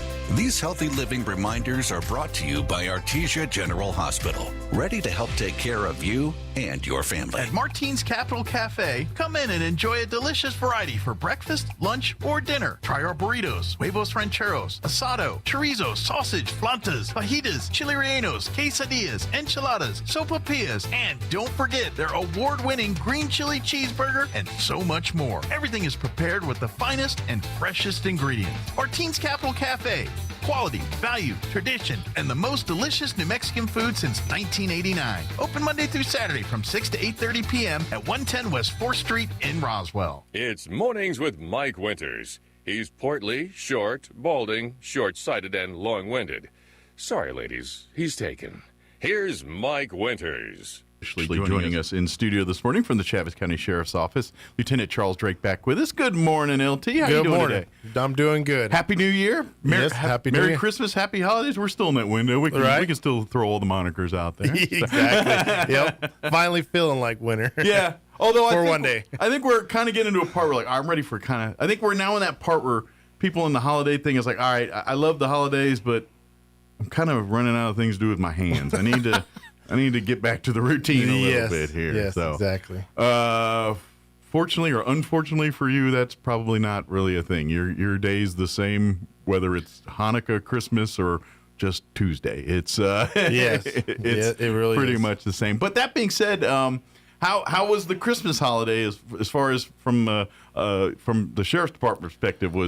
Was it about average as far as calls and things? Was it a little higher than normal or less? It was about average. Okay. Nothing too extreme. Sure. Yeah, it was about average. I imagine domestic calls, things like that, do tend to tick up during the holidays just because a lot of people are usually in rooms together and, what families do sometimes. Everybody enjoys getting together with family, but at some point, they're tired of hanging out with family. Exactly. Yeah, and then, of course, if the beer or wine's flowing and the tongues loosen. Yes, exactly. Yeah, they start flying sometimes, unfortunately. But so I imagine that kind of thing upticks a little bit here. But good news, since the weather cooperated, you're not really bailing people out of ditches or any of that stuff as much during this Christmas holiday. Yeah, we didn't have to deal with any bad weather during the holiday. Obviously today it's foggy. So be you're careful back out at there. it today. Yeah. I hope you didn't get like you missed it because you're about to get some. Right. And it'll be back for tomorrow. A good pulling a guy out of a ditch. Well, today's your day. Yeah, exactly. Yep. But I imagine, and this is kind of something, remind people, and I was kind of, talking earlier, but you guys see so many folks on the road that you got to respect the conditions of the road. And when there's potential for ice or a slick road, you got to slow down. You got to be more cognizant. Your vehicle does not act the same on it as it does on a dry asphalt pavement. Exactly. Plus, you don't see what you see on a normal sunny day, especially with the fog. Sure. Stuff like that. And the black ice, that's the reason why it's called black ice. Especially if and most of the time when you see it around here, it's going to be at night or in the early morning hours when it's not light yet. And you're not going to be able to tell, and you're going to think it's pavement. Next thing you know, you lose all traction, and it really is a dangerous thing. You won't see it till you're sideways. It's almost worse like this sometimes than if there was full-on snow on the ground. Because if you see a couple inches of snow, people, all right, they're more cognizant. The knuckle, gets hard on the steering wheel. We're like this. They're maybe kind of letting their guard down a little bit, and they don't realize they're dealing with more dangerous conditions than what they're actually driving. Yeah, and they tend to make it worse when they start to slide. They hit the brakes. Worst thing you can do. Yep. Yeah, because then what little control you tried to get back, you just lost. So. Yep. And of course, with fog and this type of stuff, do not use the high beams. The high beams, and whether it's freezing fog or just your regular garden variety fog, when you turn on your high beams, that fog acts like a mirror and reflects that light right back in your face, and you're actually going to see worse. Yep. Stick with your fog lights or low beams. And those will do you just fine when the weather gets like this too. So, yep. And this one's more of a personal one. I don't think there's any legalities to it, but you're kind of messing with people when you do this. And when the weather does get bad, like the snow and all that, and you're driving in the normal flow of traffic with your hazard lights on, that to me is worse, because now when you do eventually signal, no one's going to know. And the hazards are for when you're pulled over off the side of the road or something where, hey, I'm off the side, someone may not see me. Let me put these flashing lights on so they see me and not hit me. Yeah. If you're moving, the flashing light should not be on. And it distracts other drivers. They're like wondering why these hazards are on. Yeah. So, it's one thing if you're part of the safety crew hauling the big oversized load and all that, but if you're just in your pickup or your car, you don't need to be doing all right. That. I get it. You're like, I'm nervous, I'm cautious. Guess what? Hopefully everyone around you is doing the same thing. But right. you don't need to announce that presence because now whenever you go to signal or indicate, you're basically not allowing that to happen. Right. But just one of those tips. I see it so much when the weather gets bad, and that's the one pet peeve. I'm like, stop doing that. Right. Just drive cautiously and let that be. Now, of course, I know you guys will be out and about on over the New Year's Eve, New Year's holiday here. Now, you guys will be doing checkpoints and doing what traditionally does happen during the holidays. Yes. Please, folks, there's so many different options to get you home and not doing it behind the wheel of a vehicle if you've been drinking. Take advantage of that. I get it 40 years ago where people weren't harping on drinking and driving, and so people were driving drunk all the time. But there's organizations that offer free rides on nights like this.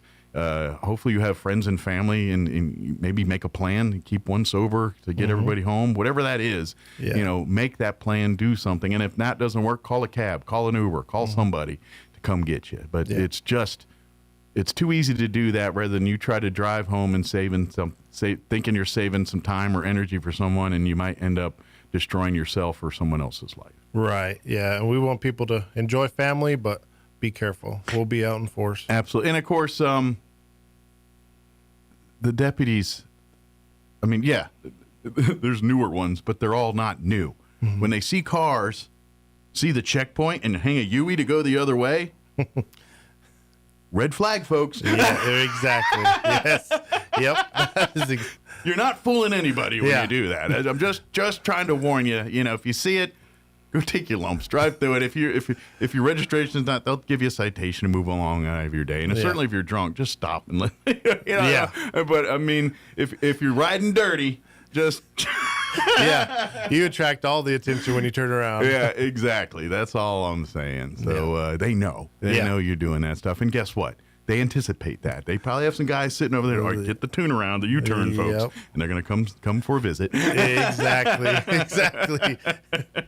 They weren't born, maybe born at night, but not last night. So, but they know what's going on. So, but the best bet is just don't do it. Don't drink and drive. Don't text and drive. That's almost bigger than drinking and driving at this point, because that's not a holiday-driven thing. That's every single day. I don't know how many times I'm going up and down Main Street and I see someone being stupid, and then you go around them and their head's buried in a phone. Yep. It happens daily around here, and I get it, because everybody, my wife, myself, everybody included. I get on to her about it. And she does it to me when I tend to do that. Oh, I'm just going to say yes real quick. No. Don't do that. This is every single instant of tragedy started with, I'm just going to say yes real quick, or I'm just going to do this real quick. Yeah. And I got to be honest, and I'm a guy in my 50s now. I'm a little older, so I'm a little technology illiterate on some things. And new cars are equally as distracting to me as a phone sometimes. Some of them have TV screens and radio screens. Well, and I got my Jeep, and I love it. It's an amazing, but there's like the climate controlled thing, and then I'm like, there's like 60 different ways to access audio, and I'm trying to drive down the hallway, so I'm just trying to bring up my phone thing to listen, and then I'm like, wait a minute. So I got to be honest, as many quote unquote features to make it easier for you, they get just as distracting sometimes. Oh, they really do. So please limit even that kind of stuff. If you're doing the road trip, this is why you have the passenger seat. They're the navigator / radio DJ, whatever the rules are in your car. Maybe the driver picks the music, but let the passenger pick the buttons and do all that kind of stuff. It's just too easy to get distracted by that stuff. Absolutely, and it only takes a split second for something to happen. Back in the day when you just had like that one thing with the turning knob and then 6 buttons you could mash to get somewhere near one of your favorites. Right. That's all we needed back then. Yeah.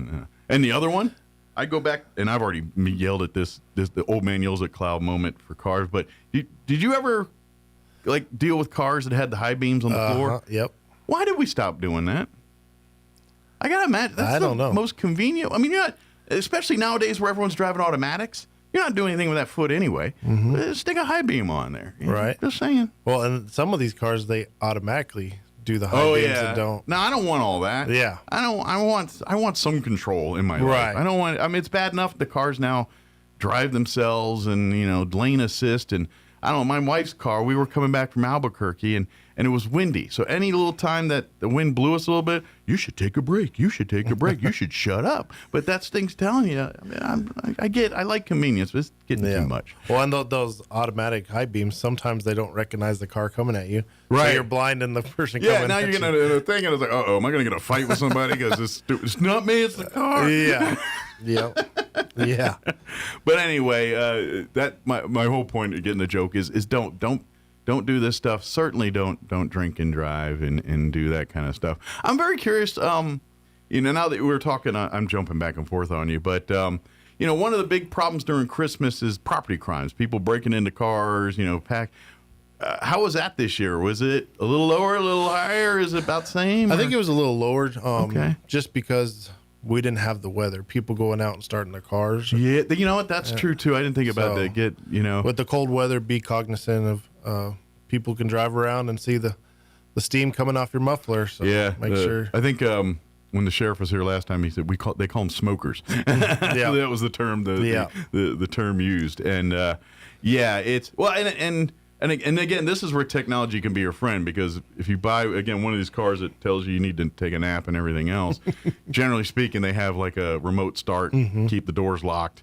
You push the button, and then when you're ready to get in the car, the key recognizes it and do everything else. But if you don't have that technology, then don't do that. Lock the doors after you start. The beauty of that, if you got a real old car, you can leave the key in the ignition and run the car, and then use your round key to lock the door.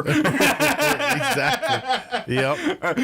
See, but if you're in that creamy one key everything, you might be a little in trouble on this one. But if you're old school with the 2 keys, and if you're even more lucky, it's manual, so most people don't know how to drive. That's true. Yeah, if it's a stick shift, then that's kind of a built-in security. Yeah. Next to the club. People laugh at the club, but I bet it's stopped more. Just for the mirror, I'm not even gonna mess. They look at it and see it. It's like, are you kidding me? Nah, I'm not even gonna. Yeah, exactly. Because that's basically what we always talk about during Christmas. A lot of these crimes are crimes of convenience. If you're sitting there in your car and all your presents and valuables are sitting there in plain sight, someone's just gonna break a window and take it and be gone. That's why they always tell you, at least bury it in the trunk, or if you got an SUV, right, and look in. Put blankets, put a bunch, make it Sanford and Son back there. Put a bunch of, funky Coke bottles or something. I don't care, but don't make it same. Like at this point in our world, I wouldn't even leave change in the cup drawer anymore. That's enough to get someone to say, hey, there could be $5 in there or whatever it is. I wouldn't even mess with that anymore. Just leave that stuff out. That's why we, especially when you're going to shopping centers, malls, places where there's a lot of cars. 9 times out of 10, those guys just walking up and down rows, jiggling doorknnobs, seeing if it's and they, every once in a while they hit a pay dirt, and they'll just ransack through there, even if they don't get anything. Now you got the inconvenience of someone just ransacked my car and everything else. Exactly. So that's why they tell you to do all this. Yep. So it's just the same thing with your property too. Really, I mean, if you leave things sitting out in plain sight that maybe looks tempting, then people are going to probably do something about that. Yeah, exactly. And I imagine you see that a lot out in the county, especially like tractors or farm, things like that. That, I mean, obviously not the ones you got to get a hook a semi truck to get this thing out of here, but but I mean, I would take a stab if you're leaving your tractor out there and it's a key turn star or I'm sure it's a matter of time for some tweaker's going to go out there and steal it. Yep. Trailers are a big thing. Oh yeah, I know. That's even like Albuquerque. I know that that was I know last year about this time they were having a big rash of people staying at hotels and whatnot. And if you had like one of those little cargo trailers, they were stealing those and shop them out in the desert and everything else. Like it was a whole racket on that stuff. And I'm sure it's still going on. Oh yeah, that's a whole other ballgame. Yeah, there. but do you guys deal with some of that kind of stuff on this stuff? I mean, we don't deal with the car thefts and stuff as much as they do, but certainly the other crimes we do, right? I mean, it's not obviously as much, but we do deal with those crimes. Theft of fuel. Mm-hmm. The farmers have fuel out there. People a commodity that can be reused a lot is stuff that people want to take. You know, it's like, hey, I can't afford gas, but I can suck some out of some guy's tractor. And another thing that we have a lot around here is pecans. Yeah. That's people's livelihoods. Absolutely. And people think it's on a tree and out there it's free, and it's like, no, it's on my property. Yes. I agree, okay, if it's a wild pecan tree, then knock yourself out. But if it's on someone's private property. Right. Yeah. It's in the middle of a pecan orchard. It's probably not. Yeah, when there's like 30 more followed by them sitting there in a nice, neat row, someone owns that. Right. Yeah. Yep. But even if it's some guy's backyard and there's one tree back there, if it's on someone's yard, it's their nut tree. They can do it. If they want to let them fall and sit on the ground, God bless them. That's their. And if you want them, then maybe be neighborly. Say, hey, I noticed you just let all your nuts fall on the ground. Can I have them? Exactly. Yep. I know guys are giggling. They're full head off right now. I am too on the inside, but I'm supposed to be professional. Yep. But it's just common sense. Do a little bit of thinking on that. But again, just be mindful over the next couple of days here. Don't drink and drive. Don't do all that. As far as other stuff in the sheriff's department, I know you guys are always looking for new folks to be a part of the sheriff's department. I believe you guys have a group going off to the academy here in the first part of the year, don't you? The next batch going? We have one going off. Oh, one person, so I say batch of one. Yes. But the next class will be starting up here at the first time of the year. Probably a little late to get into this one. Yeah, it is. But now's the great time to start the process to get you into, it was around June or so is the next class.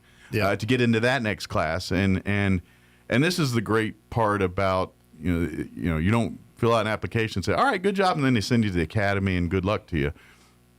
Obviously, there's going to be background checks, both criminal, mental health, the whole nine, making sure you are of sound mind and body to become a law enforcement officer. Yeah. The body part, they'll work with you on. If you can't quite do the push-ups and pull-ups, that's the beauty of it. Yeah. They're going to make sure that you're in shape to graduate from the academy. And plus, they use this time to really, because they get it.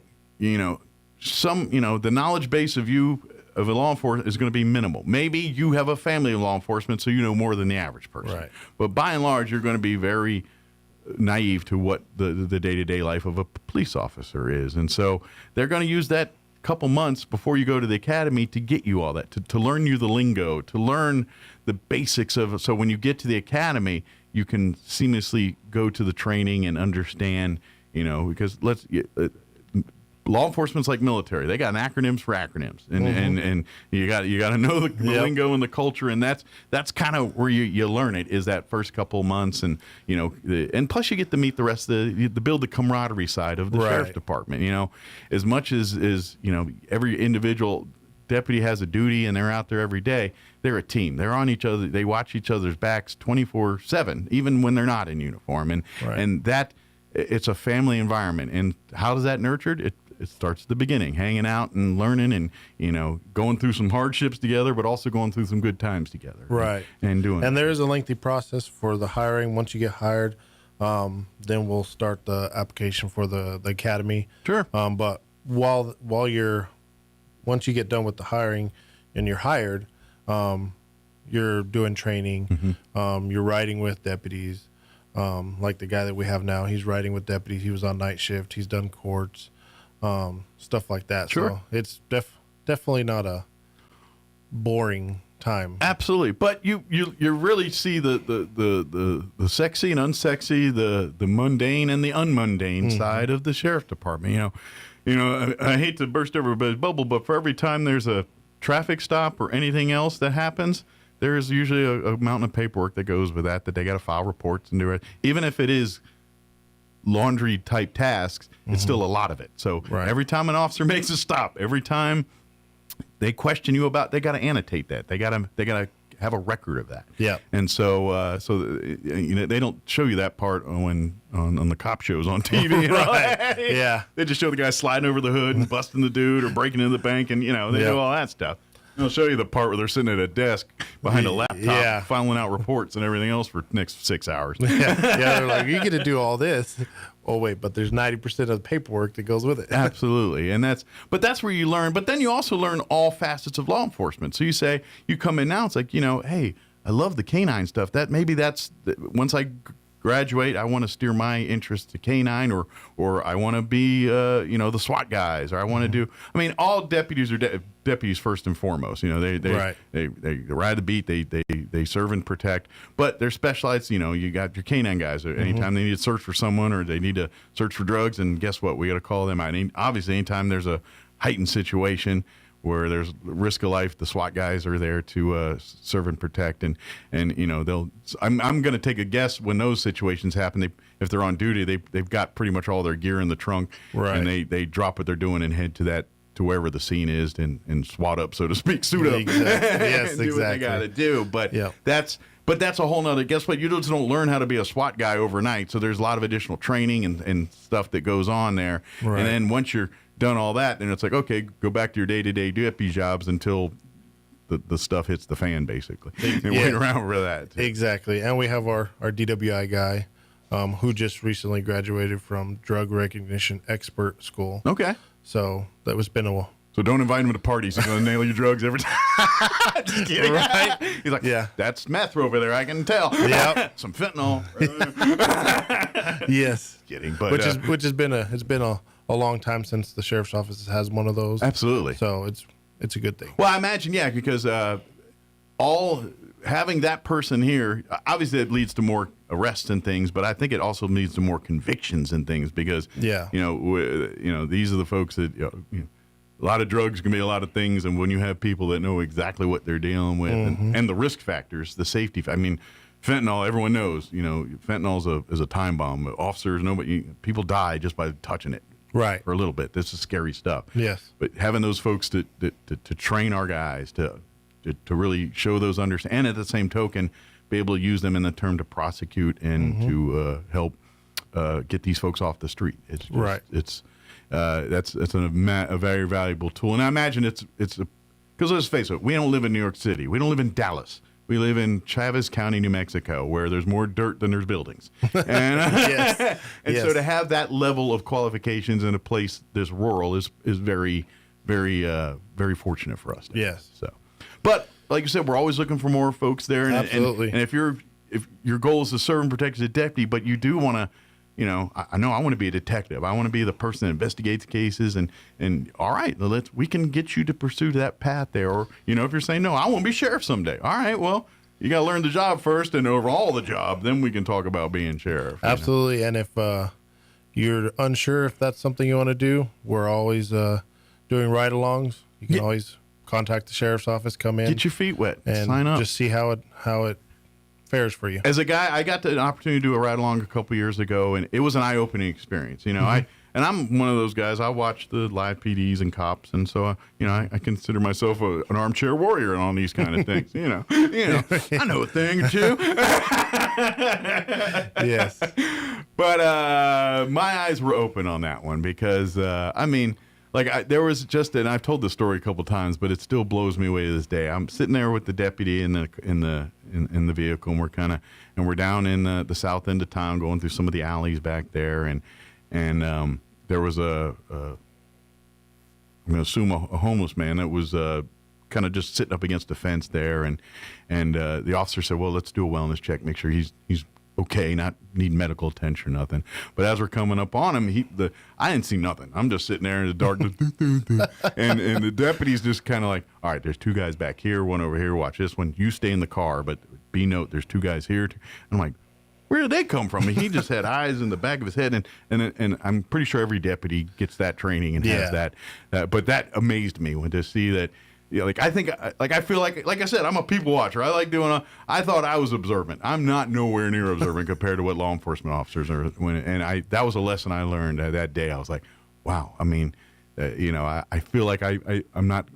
I just felt like I'm usually a guy that's pretty, and I missed the 10 things that he pointed out to me. yeah, we're trained to be observant on everything. And that's also when a day that, because I had an opportunity, the Chaves County Sheriff's Office serves way more than the county. We live in a rural area. We were just talking about that, and there was an accident, a single car accident in Roswell County, halfway to Vaughn, and guess who gets to respond to that? Chaves County Sheriff. Also, Roswell Fire and Rescue. Yes. Those guys. Now, it turned out this guy was ended up being a drunk driver, and he fortunately hurt nobody or himself except that car. It didn't look good, but right. he just basically went off the road and hit one of those moguls and hill areas you hit from time to time out there, and Dukes of Hazzard ended off into the thing. But anyway, that was 45 miles outside of town, and that was one part. I got to be in a cop car that got well over 100 miles. That was cool. I ain't gonna lie. I get why cops want to do. I was like, what is bad? I mean, I was just in the passenger seat. We're doing like 120, booking it down the. I was like, all right, because you don't get to do that very often in Roswell, folks. Right. But they got to do it heading out to that way. But again, that was another thing. I was like, yeah, these guys serve way more than Chaves County, and it happens more often than you think. Yeah, and we work good with the surrounding counties. And vice versa. If their guys are closer than you guys are in Chaves, they're going to respond to those too. It's a, like you said, a mutual relationship and all that stuff. But in all fairness, Roosevelt County's probably got like 3 guys on patrol, where you guys have a few. You know what I mean? I think you think we're rural? They're rural. You know what I mean? Exactly. So that's where a lot of the time is. It's just there's no need because there's 3 guys on patrol at a given time at that. Right. Where Roswell's, we don't have that luxury of only allowing to have Barney Fife and Andy Griffith to do the thing. We need a few more able-bodied folks. Right. But if you're interested, please now come here first year. If I want to better my life, and I've been always interested in a career in law, come go online. You can start the application process. But like Lieutenant Drake's saying, just go down to the sheriff's office here. Come down today and say, hey, I've heard I'm interested. I'd like to sign up for a ride along. What do I got to do? And they'll tell you all the stuff. Sign a waiver, pick your day, and they'll let you. Highly recommend. You want to hit the night beat. That's where the action is. If you want to see, where a busier. I'm not saying stuff don't happen during the day, but right. Your odds are better when the sun goes down. The activity picks up. Yes, it's just the nature of the beast. Yep, here. and all you do is come down, fill out that one sheet of paper, and we do a quick background check, make sure you're not wanted or anything, and then. And it's a lot of fun too. I mean, if it's as a guy that you guys, it's. I'm called fun. It's your day to day. But for someone that doesn't get to do it every day, it was really cool to experience that. And one thing I also learned from that is we have an amazing community of businesses and things because those guys they go on their lunch break, they didn't pay for dinner. They go into Domino's Pizza and they were like, your money's not good here, and they just give them free pizza. Yeah, and it goes to so amazing that they do the that. checkpoints and stuff. We have people donate and companies donate the drinks and food for the checkpoints. But it just made me happy to see that, especially because I knew there was just a given Friday night or whatever it was, and these handful of deputies come in and literally they're like, do you want anything? I was like, no, I'll pay for mine. I'm not you guys, I'll pay for my sandwich, no big deal. But they're like, no, and they're so thank you to those businesses that support our law enforcement and do that for our sheriffs, our RPD, state, all our guys in blue here. We do appreciate that. Yeah. So that's really cool to get to do that. I know we're running short on time. Is there anything you guys want to cover that I sidebarred and sidetracked us on or anything? No, just enjoy family and be safe out there. That's the main thing is we want you guys to get home to your families. I'd like to quote my sorry, Kim, I didn't mean to do this to you, just apropos moment. I'd like to quote my sister-in-law who just passed. Make good choices. Yes. she told my niece that every time she goes out, make good choices. Yep. And that's the best I can tell you on this one is when you go out and celebrate, have fun, but make good choices. Exactly. You make good choices, you're going to live to see day one of 2026. You make good choices, you don't have to meet us, and that aspect. Not that way, instead you can meet them at the, at the fair or at exactly McDonald's or something where you come in. And by the way, I'm also going to give this note to folks. If you see firefighters, cops, or EMS guys, all a bunch of cars out in front of that restaurant, you stop and eat. I don't care what it is or where it is, but if you see a bunch of cops, firefighters, or law enforcement, the food's good in that building. Right. They know.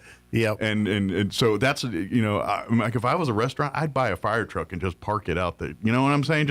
And put out, just people think, there's always law enforcement. That food must be good.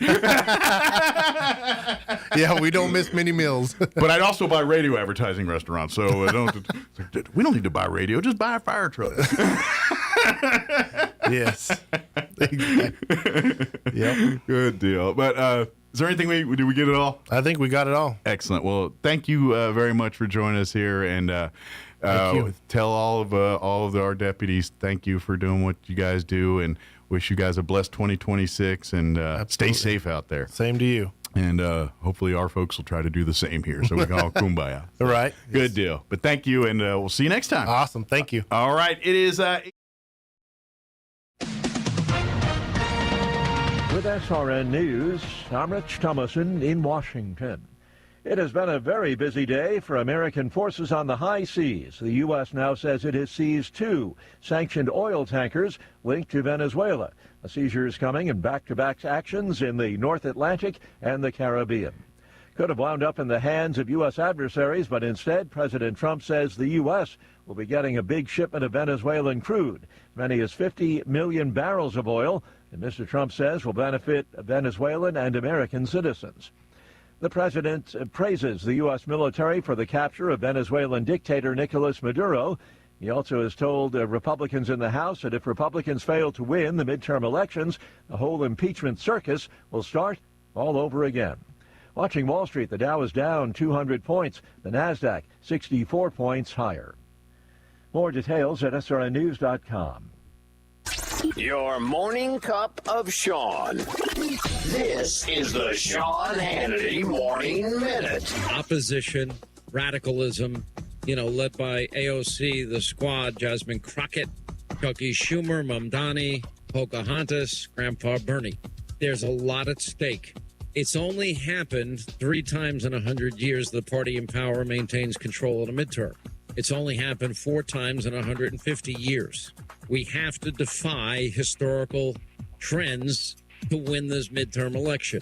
Do not listen to those that say it can't happen. It can. It can if all of you engage. It can if you care enough. And for those that want to distract you and fight amongst themselves, ignore them. The conservative underground meets later today on the Sean Hannity Show. I mean, this is an incredible story for 2025. Silver gained a whopping 115% increase this past year alone. Unbelievable. Now, analysts are saying it could hit even $100 an ounce next year. Look, not only have I been buying silver for 40 years, but I've been doing commercials just like this, telling you how to diversify and have a part of your portfolio in gold and silver for 3 years now. That's why I am a customer of the best in the business, and that is Goldco. They've got over 8,000 5-star reviews. They got a AAA rating with the Better Business Bureau. They are offering you a free 2026 gold and silver kit, plus a limited time offer where you can get a 10% instant match in bonus gold or silver, and that's just for getting started. Call now, 855-815-GOLD, or just go to HannityGold.com. That's 855-815-GOLD, or HannityGold.com.